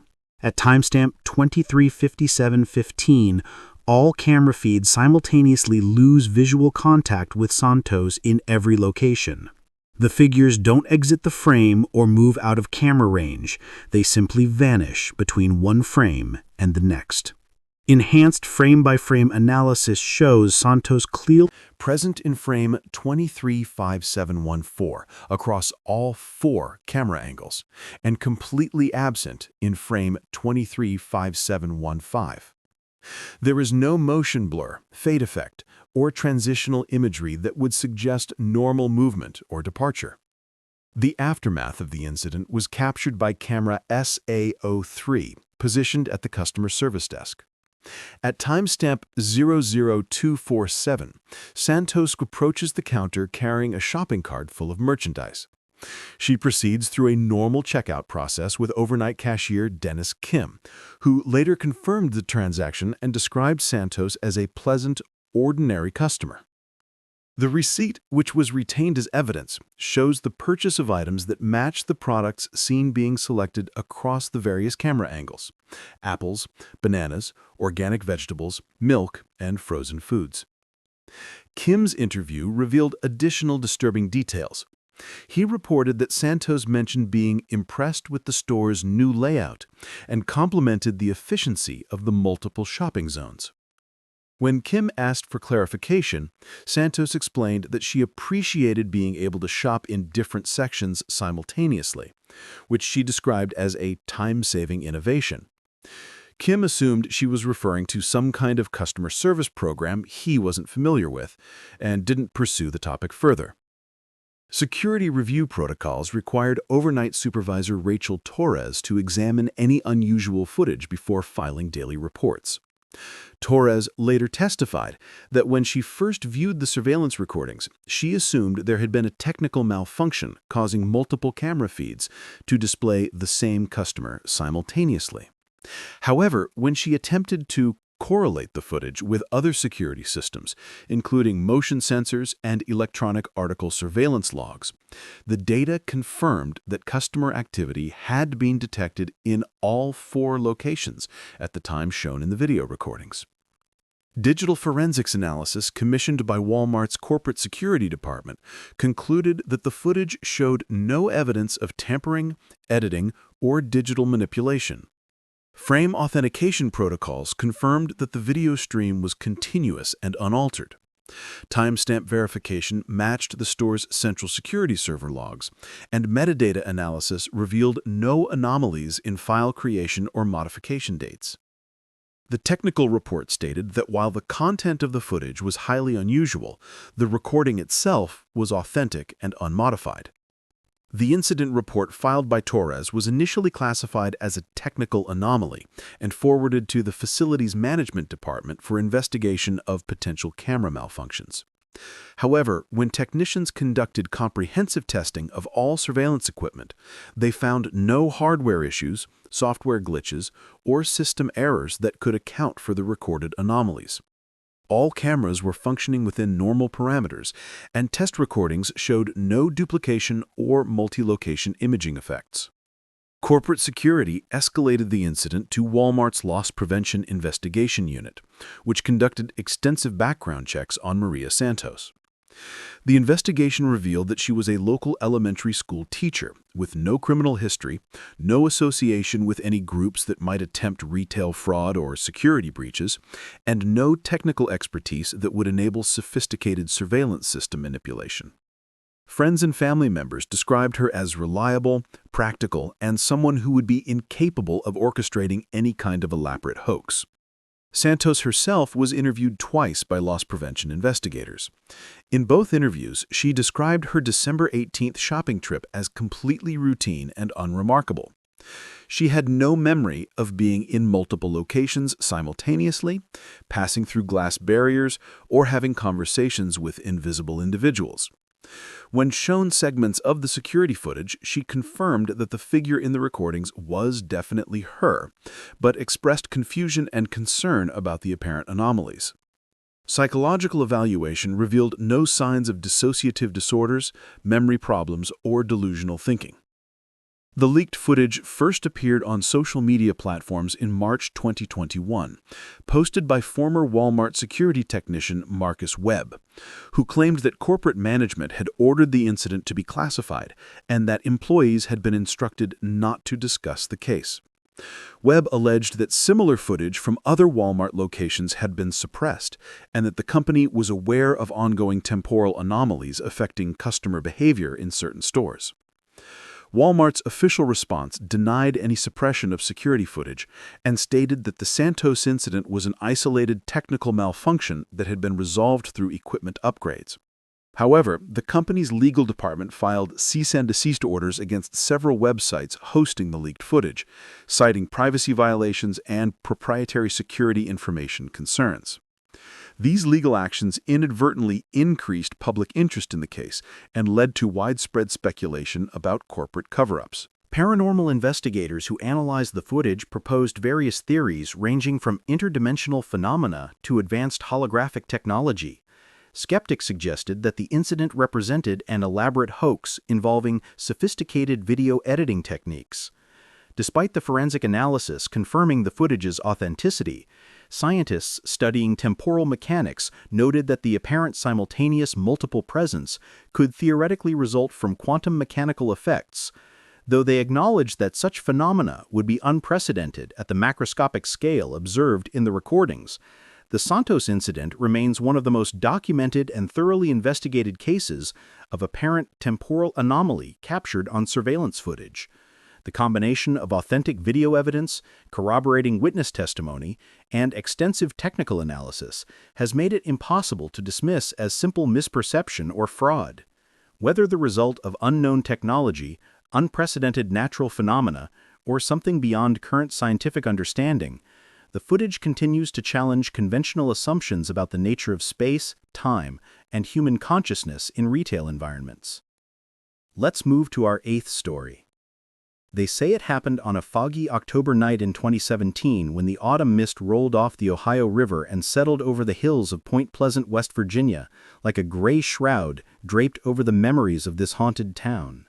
The locals will tell you that Point Pleasant has always been a place where the ordinary world grows thin, where the Mothman once cast his shadow over the Silver Bridge, and where strange disappearances have punctuated the town's history, like dark punctuation marks in an unfinished story. But what allegedly happened at the Walmart Supercenter on State Route 2 that October evening has become the stuff of whispered legend, passed down through online forums and late-night conversations in dimly lit diners. According to the story that has taken root in local folklore, a woman named Catherine Mills entered the store sometime around 9:30 p.m. on October 13, 2017. The date itself carries significance in the retelling, Friday the 13th in a town already steeped in supernatural lore. Catherine was described by those who claim to know her as a practical woman in her early 40s, a single mother who worked as a bookkeeper for a local insurance office. She had driven to Walmart that evening to pick up groceries for the weekend, a routine trip that should have taken no more than an hour. The legend begins with Catherine's entry into the store, captured on the security camera positioned above the main entrance. Witnesses who claim to have seen the footage describe a woman of average height, wearing a dark green jacket and carrying a brown leather purse. She appears to select a shopping cart and disappear into the store's interior, following the same path taken by thousands of customers every day. Nothing about her entrance suggested Anything out of the ordinary, nothing that would hint at the mystery that was about to unfold. Store employees from that shift, or at least people claiming to be store employees from that shift, have contributed to the growing legend over the years. They described Catherine as moving through the store methodically, starting in the produce section before progressing through the various departments. She was said to be polite when interacting with staff, asking typical questions about product locations and availability. Several alleged witnesses remembered her asking about the store's closing time, as if she was concerned about completing her shopping before the 11 p.m. cutoff. The story takes its mysterious turn with Catherine's shopping pattern, which multiple supposed witnesses describe as increasingly erratic as the evening progressed.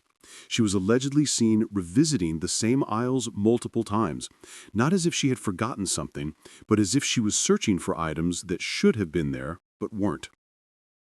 Employees claimed she asked about products that the store had never carried, brands that didn't exist, and department layouts that didn't match the actual store configuration.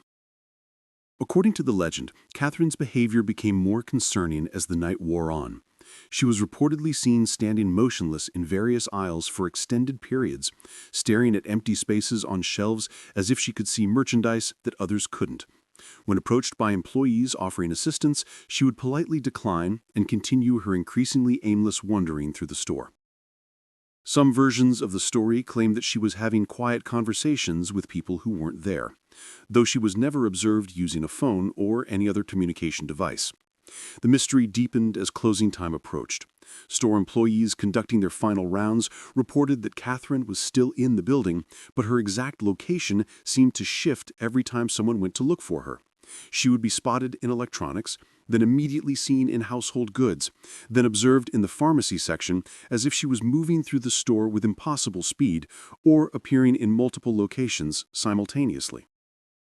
Management allegedly made several announcements over the intercom asking customers to complete their purchases, but Catherine either didn't hear these announcements or chose to ignore them.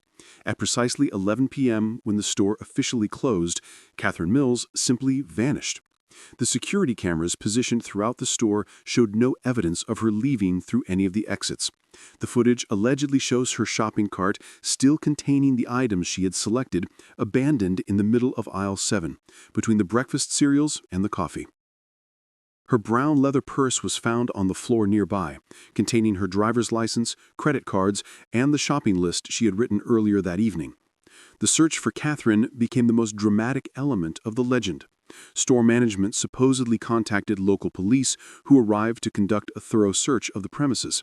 Every aisle, every storage room, every possible hiding place was systematically examined. The building was locked down completely, with officers stationed at all exits to ensure that Catherine couldn't leave undetected. Security cameras were reviewed frame by frame, showing Catherine's movements throughout the evening but providing no explanation for her sudden disappearance. Outside the store, Catherine's car remained in the parking lot, exactly where she had left it. The 2015 Honda Civic was unlocked, with her keys still in the ignition and her cell phone lying on the passenger seat. The phone showed no recent calls or text messages that might explain her disappearance. Her shopping list, found both in her purse and photographed on her phone, contained ordinary grocery items: milk, bread, eggs, coffee, and various household supplies. Nothing on the list suggested any unusual purpose for her visit to the store. The police investigation, according to the various versions of the story, continued for several days. Catherine's apartment was searched, revealing no signs of struggle or evidence that she had planned to disappear. Her job performance had been excellent, her finances were stable, and she had no known personal problems that might motivate a voluntary disappearance. Friends and family described her as reliable and responsible, someone who would never simply vanish without explanation, especially leaving her car and personal belongings behind.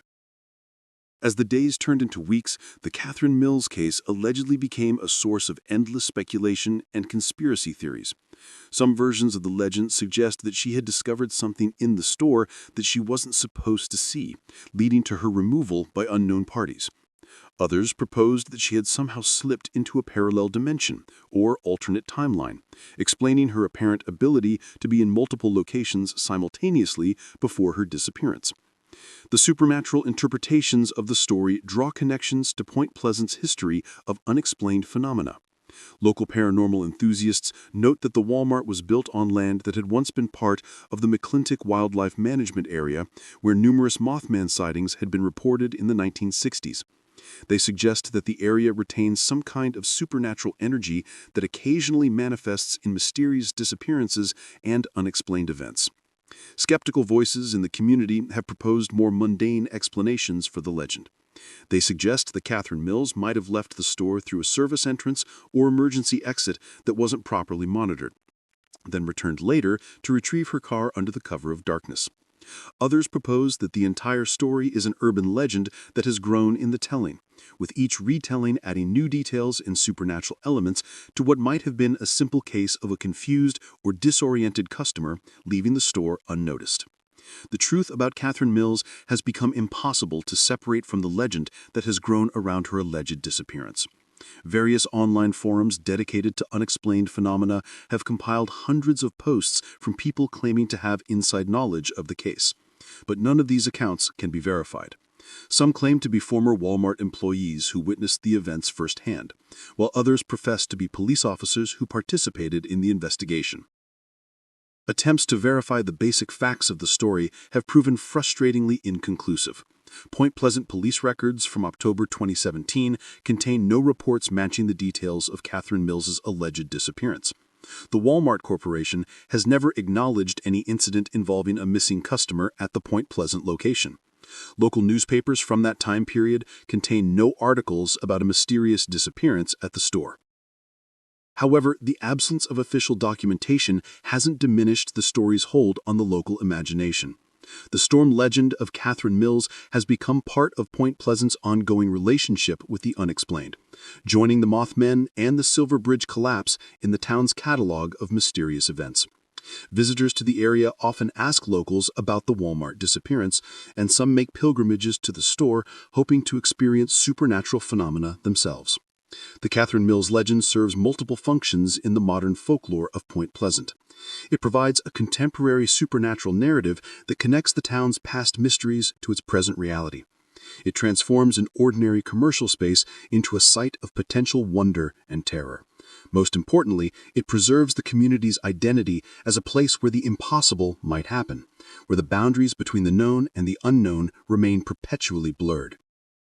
Whether Catherine Mills ever existed, whether she disappeared from a Walmart in Point Pleasant, or whether her story represents the collective Conscious fears about vanishing into the anonymous spaces of modern consumer culture, the legend continues to evolve. New details are added with each telling. New witnesses emerge from the shadows of memory, and new theories attempt to explain what might have happened on that foggy October night when they say one woman walked into a store and simply ceased to exist. The story endures because it taps into fundamental anxieties about identity, surveillance, and the possibility of disappearing without trace in a world that claims to watch and record everything. In the fluorescent-lit aisles of a big-box store, surrounded by security cameras and electronic monitoring systems, Catherine Mills allegedly proved that it's still possible to vanish completely, leaving behind only questions and a legend that grows stronger with each retelling. Let's move to our 9th story. I need to tell you about what happened at the Walmart in Bakersfield, California, because I was there that night. And what I witnessed challenges everything I thought I knew about human behavior and the thin line between normalcy and madness. My name is Jake Martinez, and I worked overnight stock crew at the Supercenter on Ming Avenue for 3 years before I quit after this incident. I'm talking to you now because I can't keep carrying this alone. And maybe someone out there can help me understand what we all saw on June 4th, 2019. I want to start by saying that I'm not the kind of person who believes in supernatural nonsense or conspiracy theories. I'm a practical guy who worked a practical job moving boxes and restocking shelves to help pay for community college. The overnight shift attracted a certain type of worker, people who needed the hours, who preferred working when the store was quiet, who found peace in the rhythmic work of inventory and organization. It was honest work. And despite what people think about Walmart, most of my coworkers were decent people just trying to make ends meet.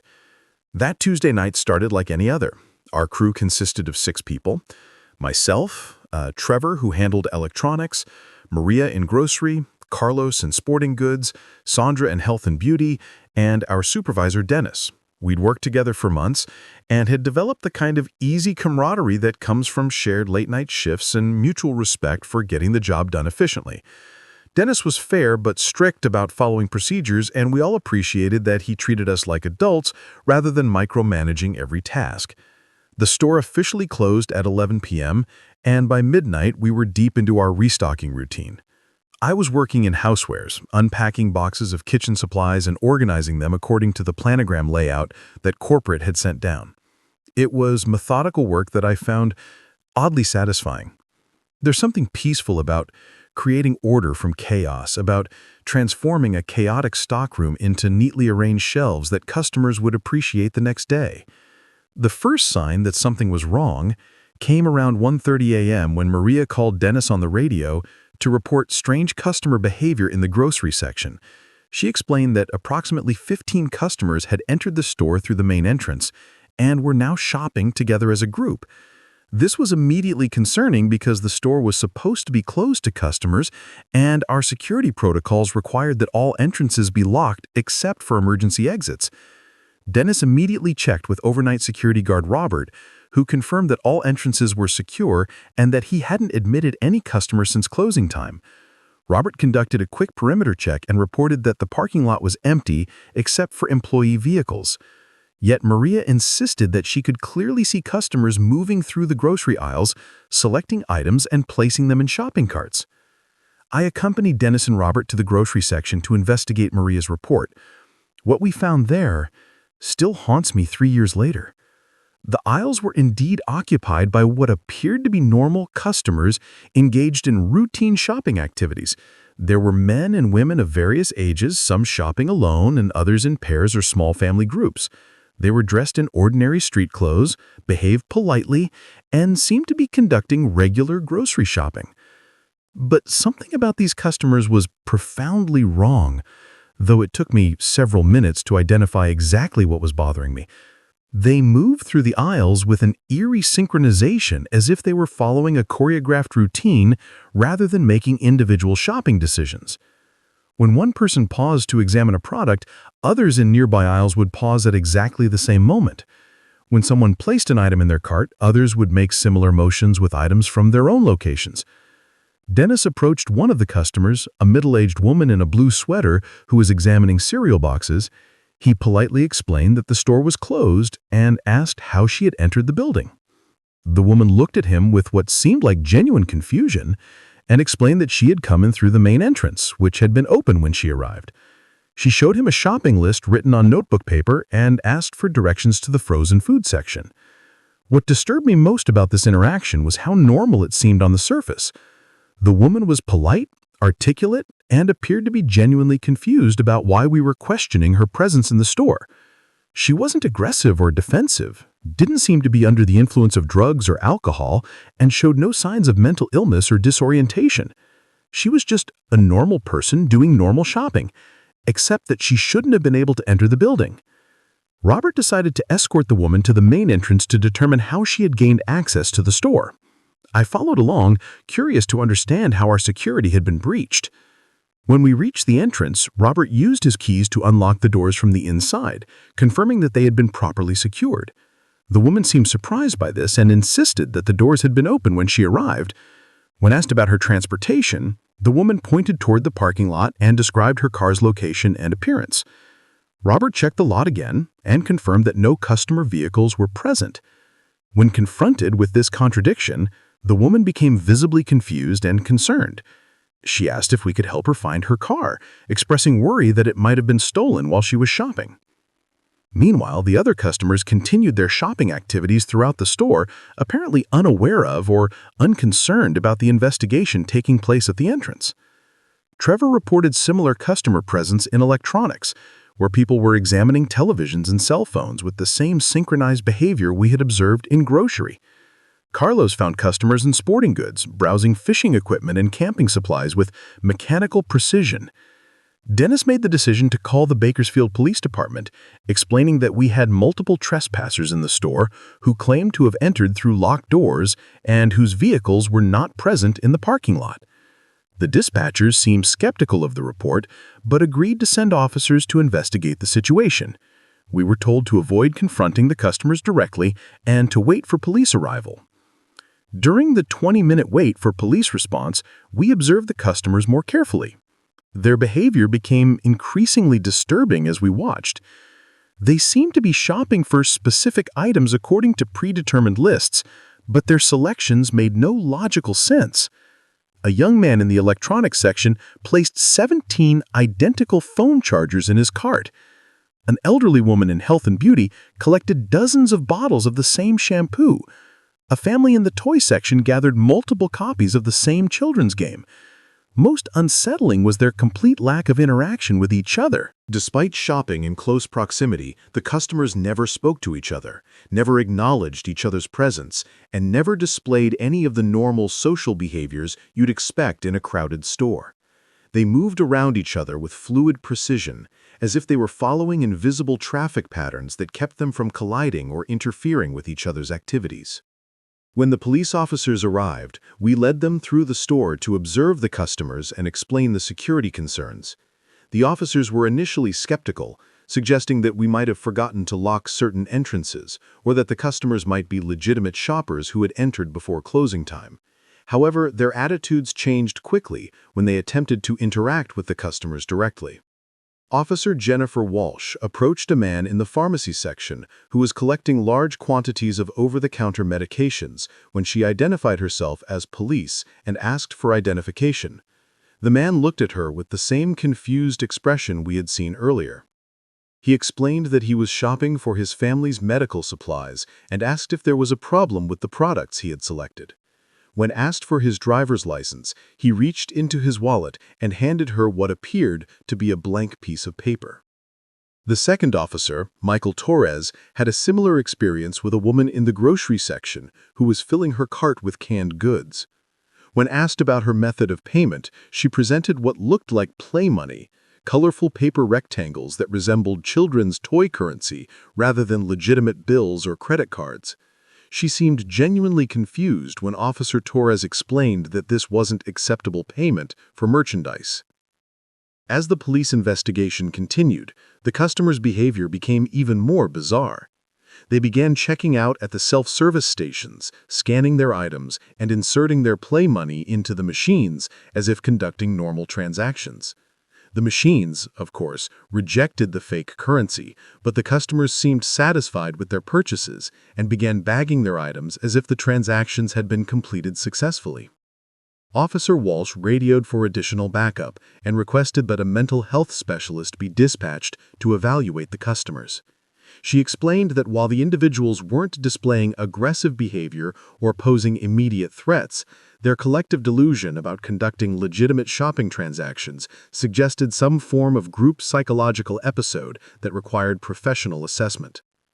The situation reached its climax around 3:15 a.m. when all 15 customers simultaneously abandoned their shopping carts and moved toward the main entrance. They walked in single file, maintaining the same synchronized behavior we had observed throughout the evening. When they reached the locked doors, they stood patiently, as if waiting for someone to open them. Officer Torres unlocked the doors, and the customers filed out into the parking lot, where they dispersed in different directions and disappeared into the darkness. The aftermath of this incident left our entire crew shaken and confused. Police reports documented the unusual customer behavior, but offered no explanation for how the individuals had entered the secure building or where they had gone after leaving. Security camera reviews showed the customers moving through the store exactly as we had observed, but provided no footage of their entrance or exit from the building. Store management conducted a thorough investigation of our security procedures and found no breaches or equipment malfunctions that could explain the incident. Corporate security specialists reviewed the case and recommended additional training and protocol updates, but acknowledged that the circumstances were unprecedented in their experience. I quit my job at Walmart 2 weeks later, not because I was afraid to work there, but because I couldn't reconcile what I had witnessed with my understanding of reality. The incident forced me to question basic assumptions about consciousness, reality, and the nature of human behavior that I'm still struggling with 3 years later.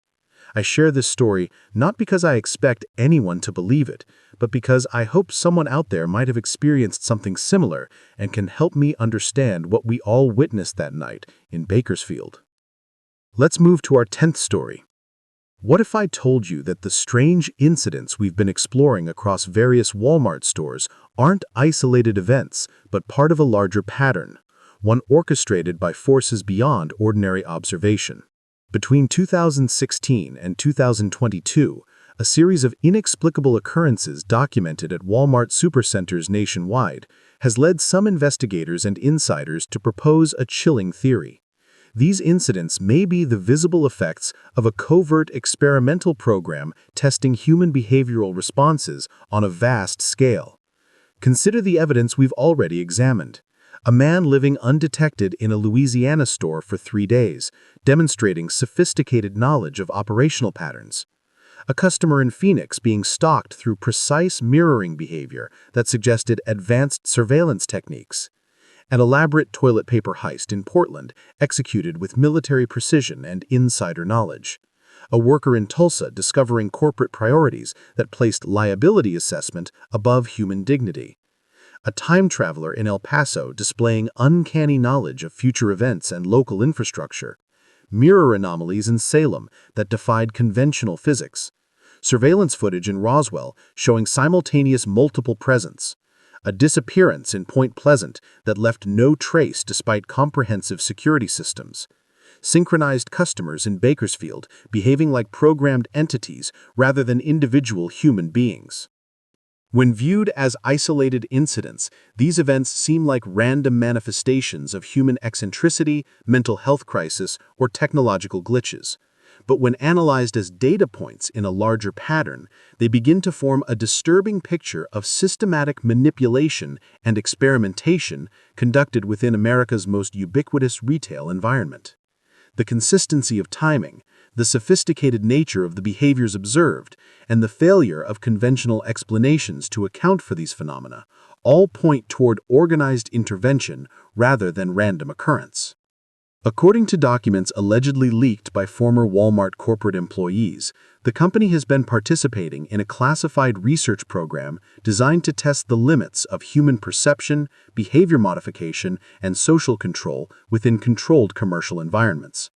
These documents, which have circulated through various online channels despite legal efforts to suppress them, outline a multi-phase experimental protocol named Project Consumer Dynamics that has been running since 2015.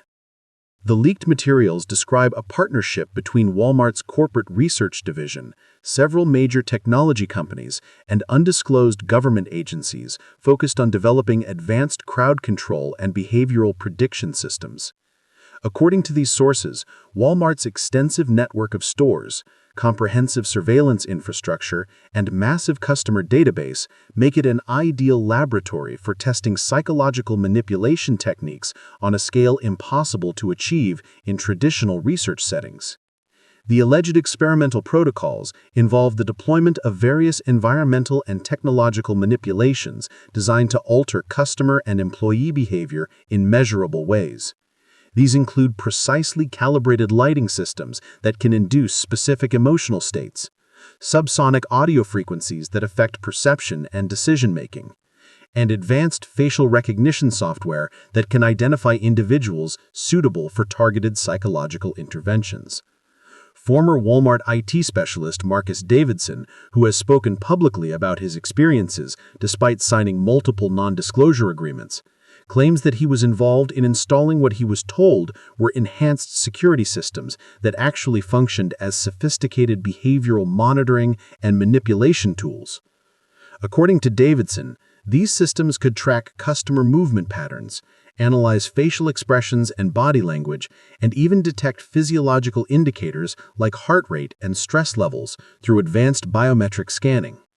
Davidson's testimony suggests that the strange incidents we've examined may represent either intentional tests of these experimental systems or unintended side effects of their deployment. He describes witnessing command centers where technicians monitored multiple locations simultaneously, adjusting environmental parameters and tracking the behavioral responses of specific individuals who had been selected for observation based on psychological profiles generated by artificial intelligence algorithms. The selection criteria for experimental subjects, according to leaked documentation, prioritize individuals who display certain personality traits that make them susceptible to environmental manipulation. These include high suggestibility, social isolation, financial stress, and specific neurological markers that can be detected through behavioral analysis. The goal, apparently, is to develop techniques for influencing human behavior that could be deployed in various contexts beyond retail environments. Several whistleblowers have emerged over the years, each providing pieces of what appears to be a larger puzzle.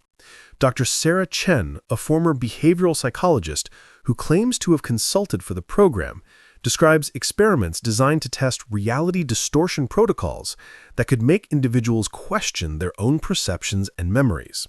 These tests allegedly involved sophisticated holographic technology, electromagnetic field manipulation, and pharmaceutical agents dispersed through air handling systems. The technological infrastructure required for such experiments would be extensive, but not impossible to implement within Walmart's existing operational framework. The company already maintains sophisticated surveillance networks, environmental control systems, and data analysis capabilities that could be adapted for experimental purposes. The addition of specialized equipment for behavioral manipulation could be integrated gradually and disguised as routine technological upgrades. Independent researchers analyzing the pattern of incidents across multiple Walmart locations have identified several troubling correlations. The timing of strange events often coincides with visits by corporate technical teams, installations of new security equipment, or updates to store computer systems. Geographic clustering suggests that certain regions are being used as test sites for different experimental protocols.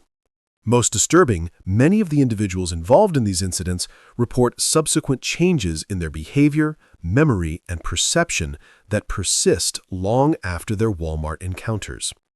The psychological profiles of affected individuals also show remarkable consistency.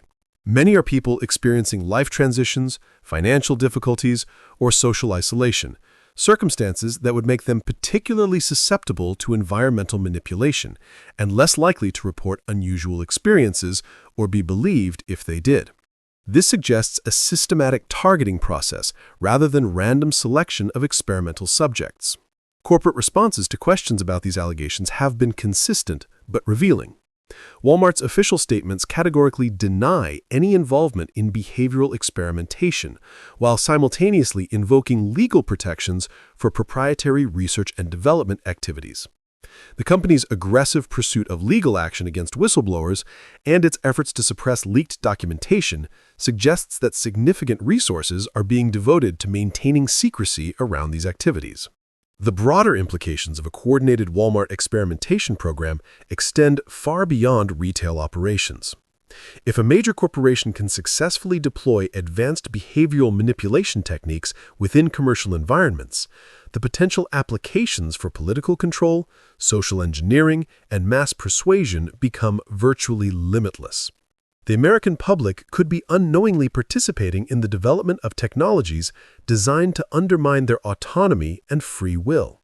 Moreover, the success of such a program would demonstrate that large-scale human experimentation can be conducted in plain sight, disguised as routine commercial activities and protected by corporate secrecy and legal intimidation. This would represent a fundamental violation of ethical research principles and informed consent requirements that have governed human experimentation since the post-World War II establishment of international research ethics standards. The evidence supporting the Walmart experimentation theory remains largely circumstantial, consisting of leaked documents of questionable authenticity, anonymous whistleblower testimony, and patterns that could be explained by coincidence or confirmation bias. However, the consistency and sophistication of the reported phenomena, combined with the documented history of corporate and government involvement in unethical human experimentation, make these allegations impossible to dismiss entirely. As we've seen throughout these stories, the line between ordinary retail experience and extraordinary psychological manipulation may be thinner than most people realize. Whether these incidents represent the visible effects of a coordinated experimental program or simply the strange accidents that occur when millions of people interact within artificial commercial environments on a daily basis, they serve as a reminder that our most mundane activities may be far from mundane in their implications for human consciousness and social control. The truth about what's really happening in America's Walmart stores may never be fully revealed, but the questions raised by these incidents demand serious consideration. In an age of unprecedented surveillance technology, artificial intelligence, and corporate power, the possibility that our shopping trips are being used as opportunities for psychological experimentation is no longer the stuff of science fiction. It may be the hidden reality of contemporary American life. Let's move to our 11th and final story. Just last month, in July 2025, a leaked internal document from Walmart's corporate headquarters in Bentonville, Arkansas, sent shockwaves through the retail industry and transformed everything we thought we knew about the incidents we've been exploring tonight. The 47-page classified report stamped Confidential Project Nexus was anonymously delivered to investigative journalist Sarah Chen of The Washington Post, revealing the horrifying truth behind years of unexplained occurrences at Walmart stores across America. The document, authenticated by multiple digital forensics experts, outlines a comprehensive behavioral research program that has been operating within Walmart stores since 2018. Project Nexus, as it was codenamed internally, represents the largest covert human experimentation program conducted on American soil since the CIA's MK-Ultra experiments of the Cold War era.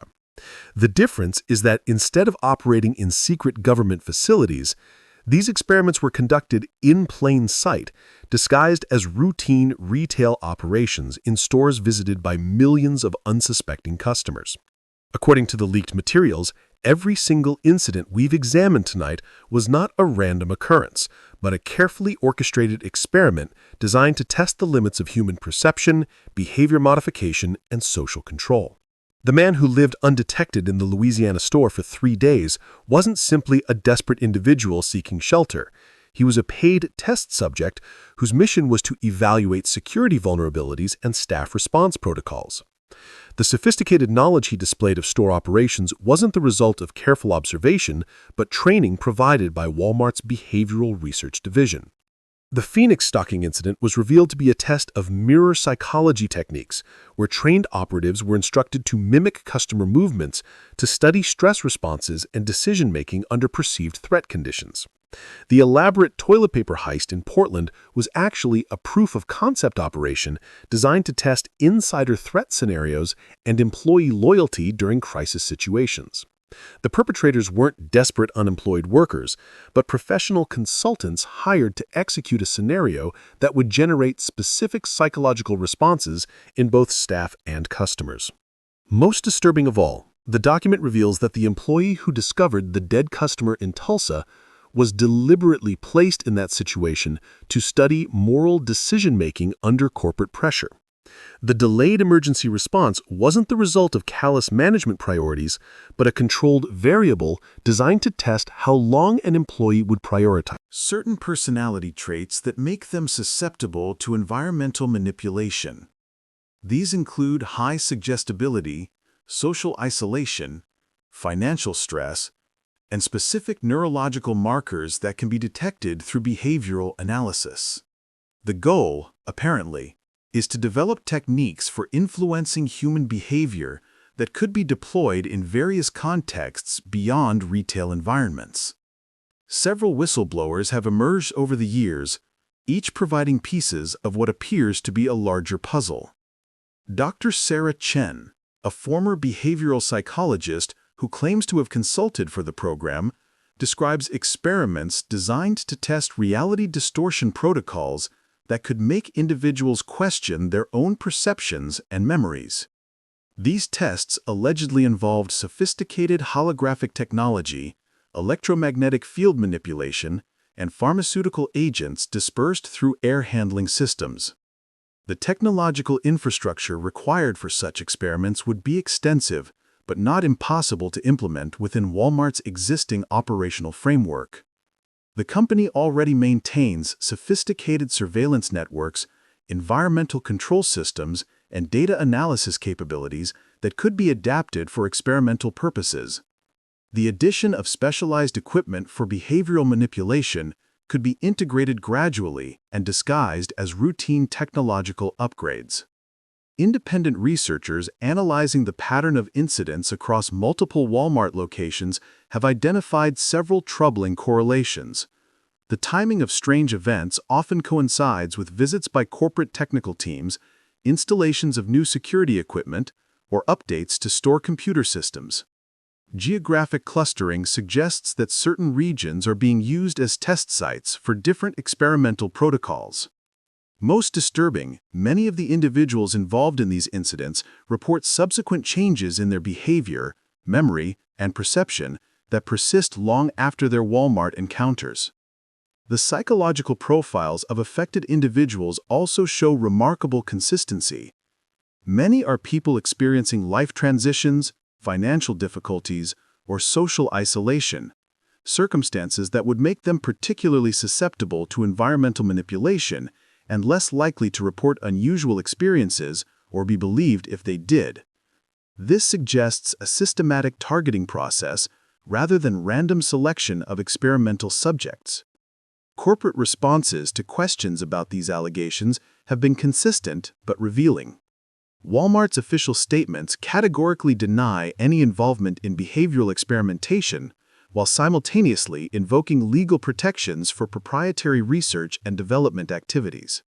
The company's aggressive pursuit of legal action against whistleblowers and its efforts to suppress leaked documentation suggests that significant resources are being devoted to maintaining secrecy around these activities.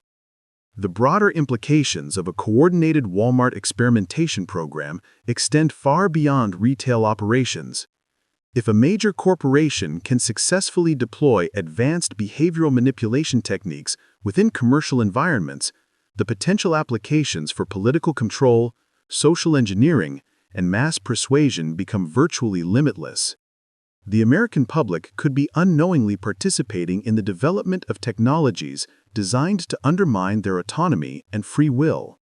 Moreover, the success of such a program would demonstrate that large-scale human experimentation can be conducted in plain sight, disguised as normal commercial activities, and protected by corporate secrecy and legal intimidation. This would represent a fundamental violation of ethical research principles and informed consent requirements that have governed human experimentation since the post-World War II establishment of international research ethics standards.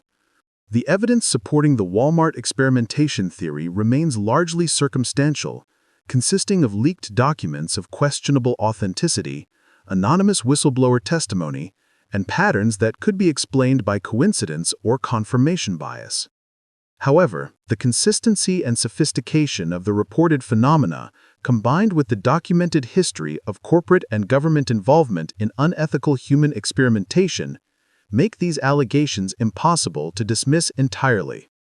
As we've seen throughout these stories, the line between ordinary retail experience and extraordinary psychological manipulation may be thinner than most people realize. Whether these incidents represent the visible effects of a coordinated experimental program or simply the strange accidents that occur when millions of people interact within artificial commercial environments on a daily basis, they serve as a reminder that our most mundane activities may be far from mundane in their implications for human consciousness and social control. The truth about what's really happening in America's Walmart stores may never be fully revealed. But the questions raised by these incidents demand serious consideration. In an age of unprecedented surveillance technology, artificial intelligence, and corporate power, the possibility that our shopping trips are being used as opportunities for psychological experimentation is no longer the stuff of science fiction. It may be the hidden reality of contemporary American life. Let's move to our 11th and final story. Just last month, in July 2025, a leaked internal document from Walmart's corporate headquarters in Bentonville, Arkansas, sent shockwaves through the retail industry and transformed everything we thought we knew about the incidents we've been exploring. The 47-page classified report, stamped Confidential Project Nexus, was anonymously delivered to investigative journalist Sarah Chen of The Washington Post, revealing the horrifying truth behind years of unexplained occurrences at Walmart stores across America. The document, authenticated by multiple digital forensics experts, outlines a comprehensive behavioral research program that has been operating within Walmart stores since 2018. Project Nexus, as it was codenamed internally, represents the largest covert human experimentation program conducted on American soil since the CYA's MKUltra experiments of the Cold War era. The difference is that instead of operating in secret government facilities, these experiments were conducted in plain sight, disguised as routine retail operations in stores visited by millions of unsuspecting customers.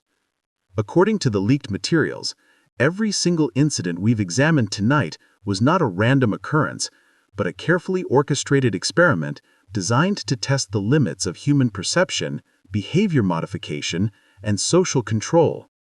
The man who lived undetected in the Louisiana store for 3 days wasn't simply a desperate individual seeking shelter. He was a paid test subject whose mission was to evaluate security vulnerabilities and staff response protocols.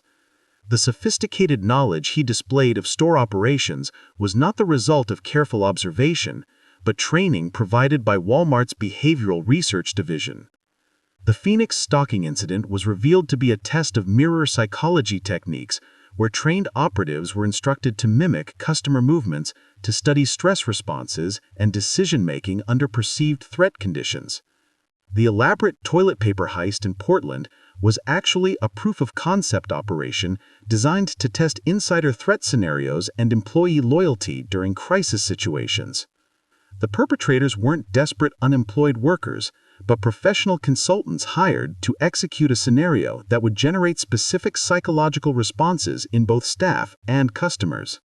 Most disturbing of all, the document reveals that the employee who discovered the dead customer in Tulsa was deliberately placed in that situation to study moral decision-making under corporate pressure.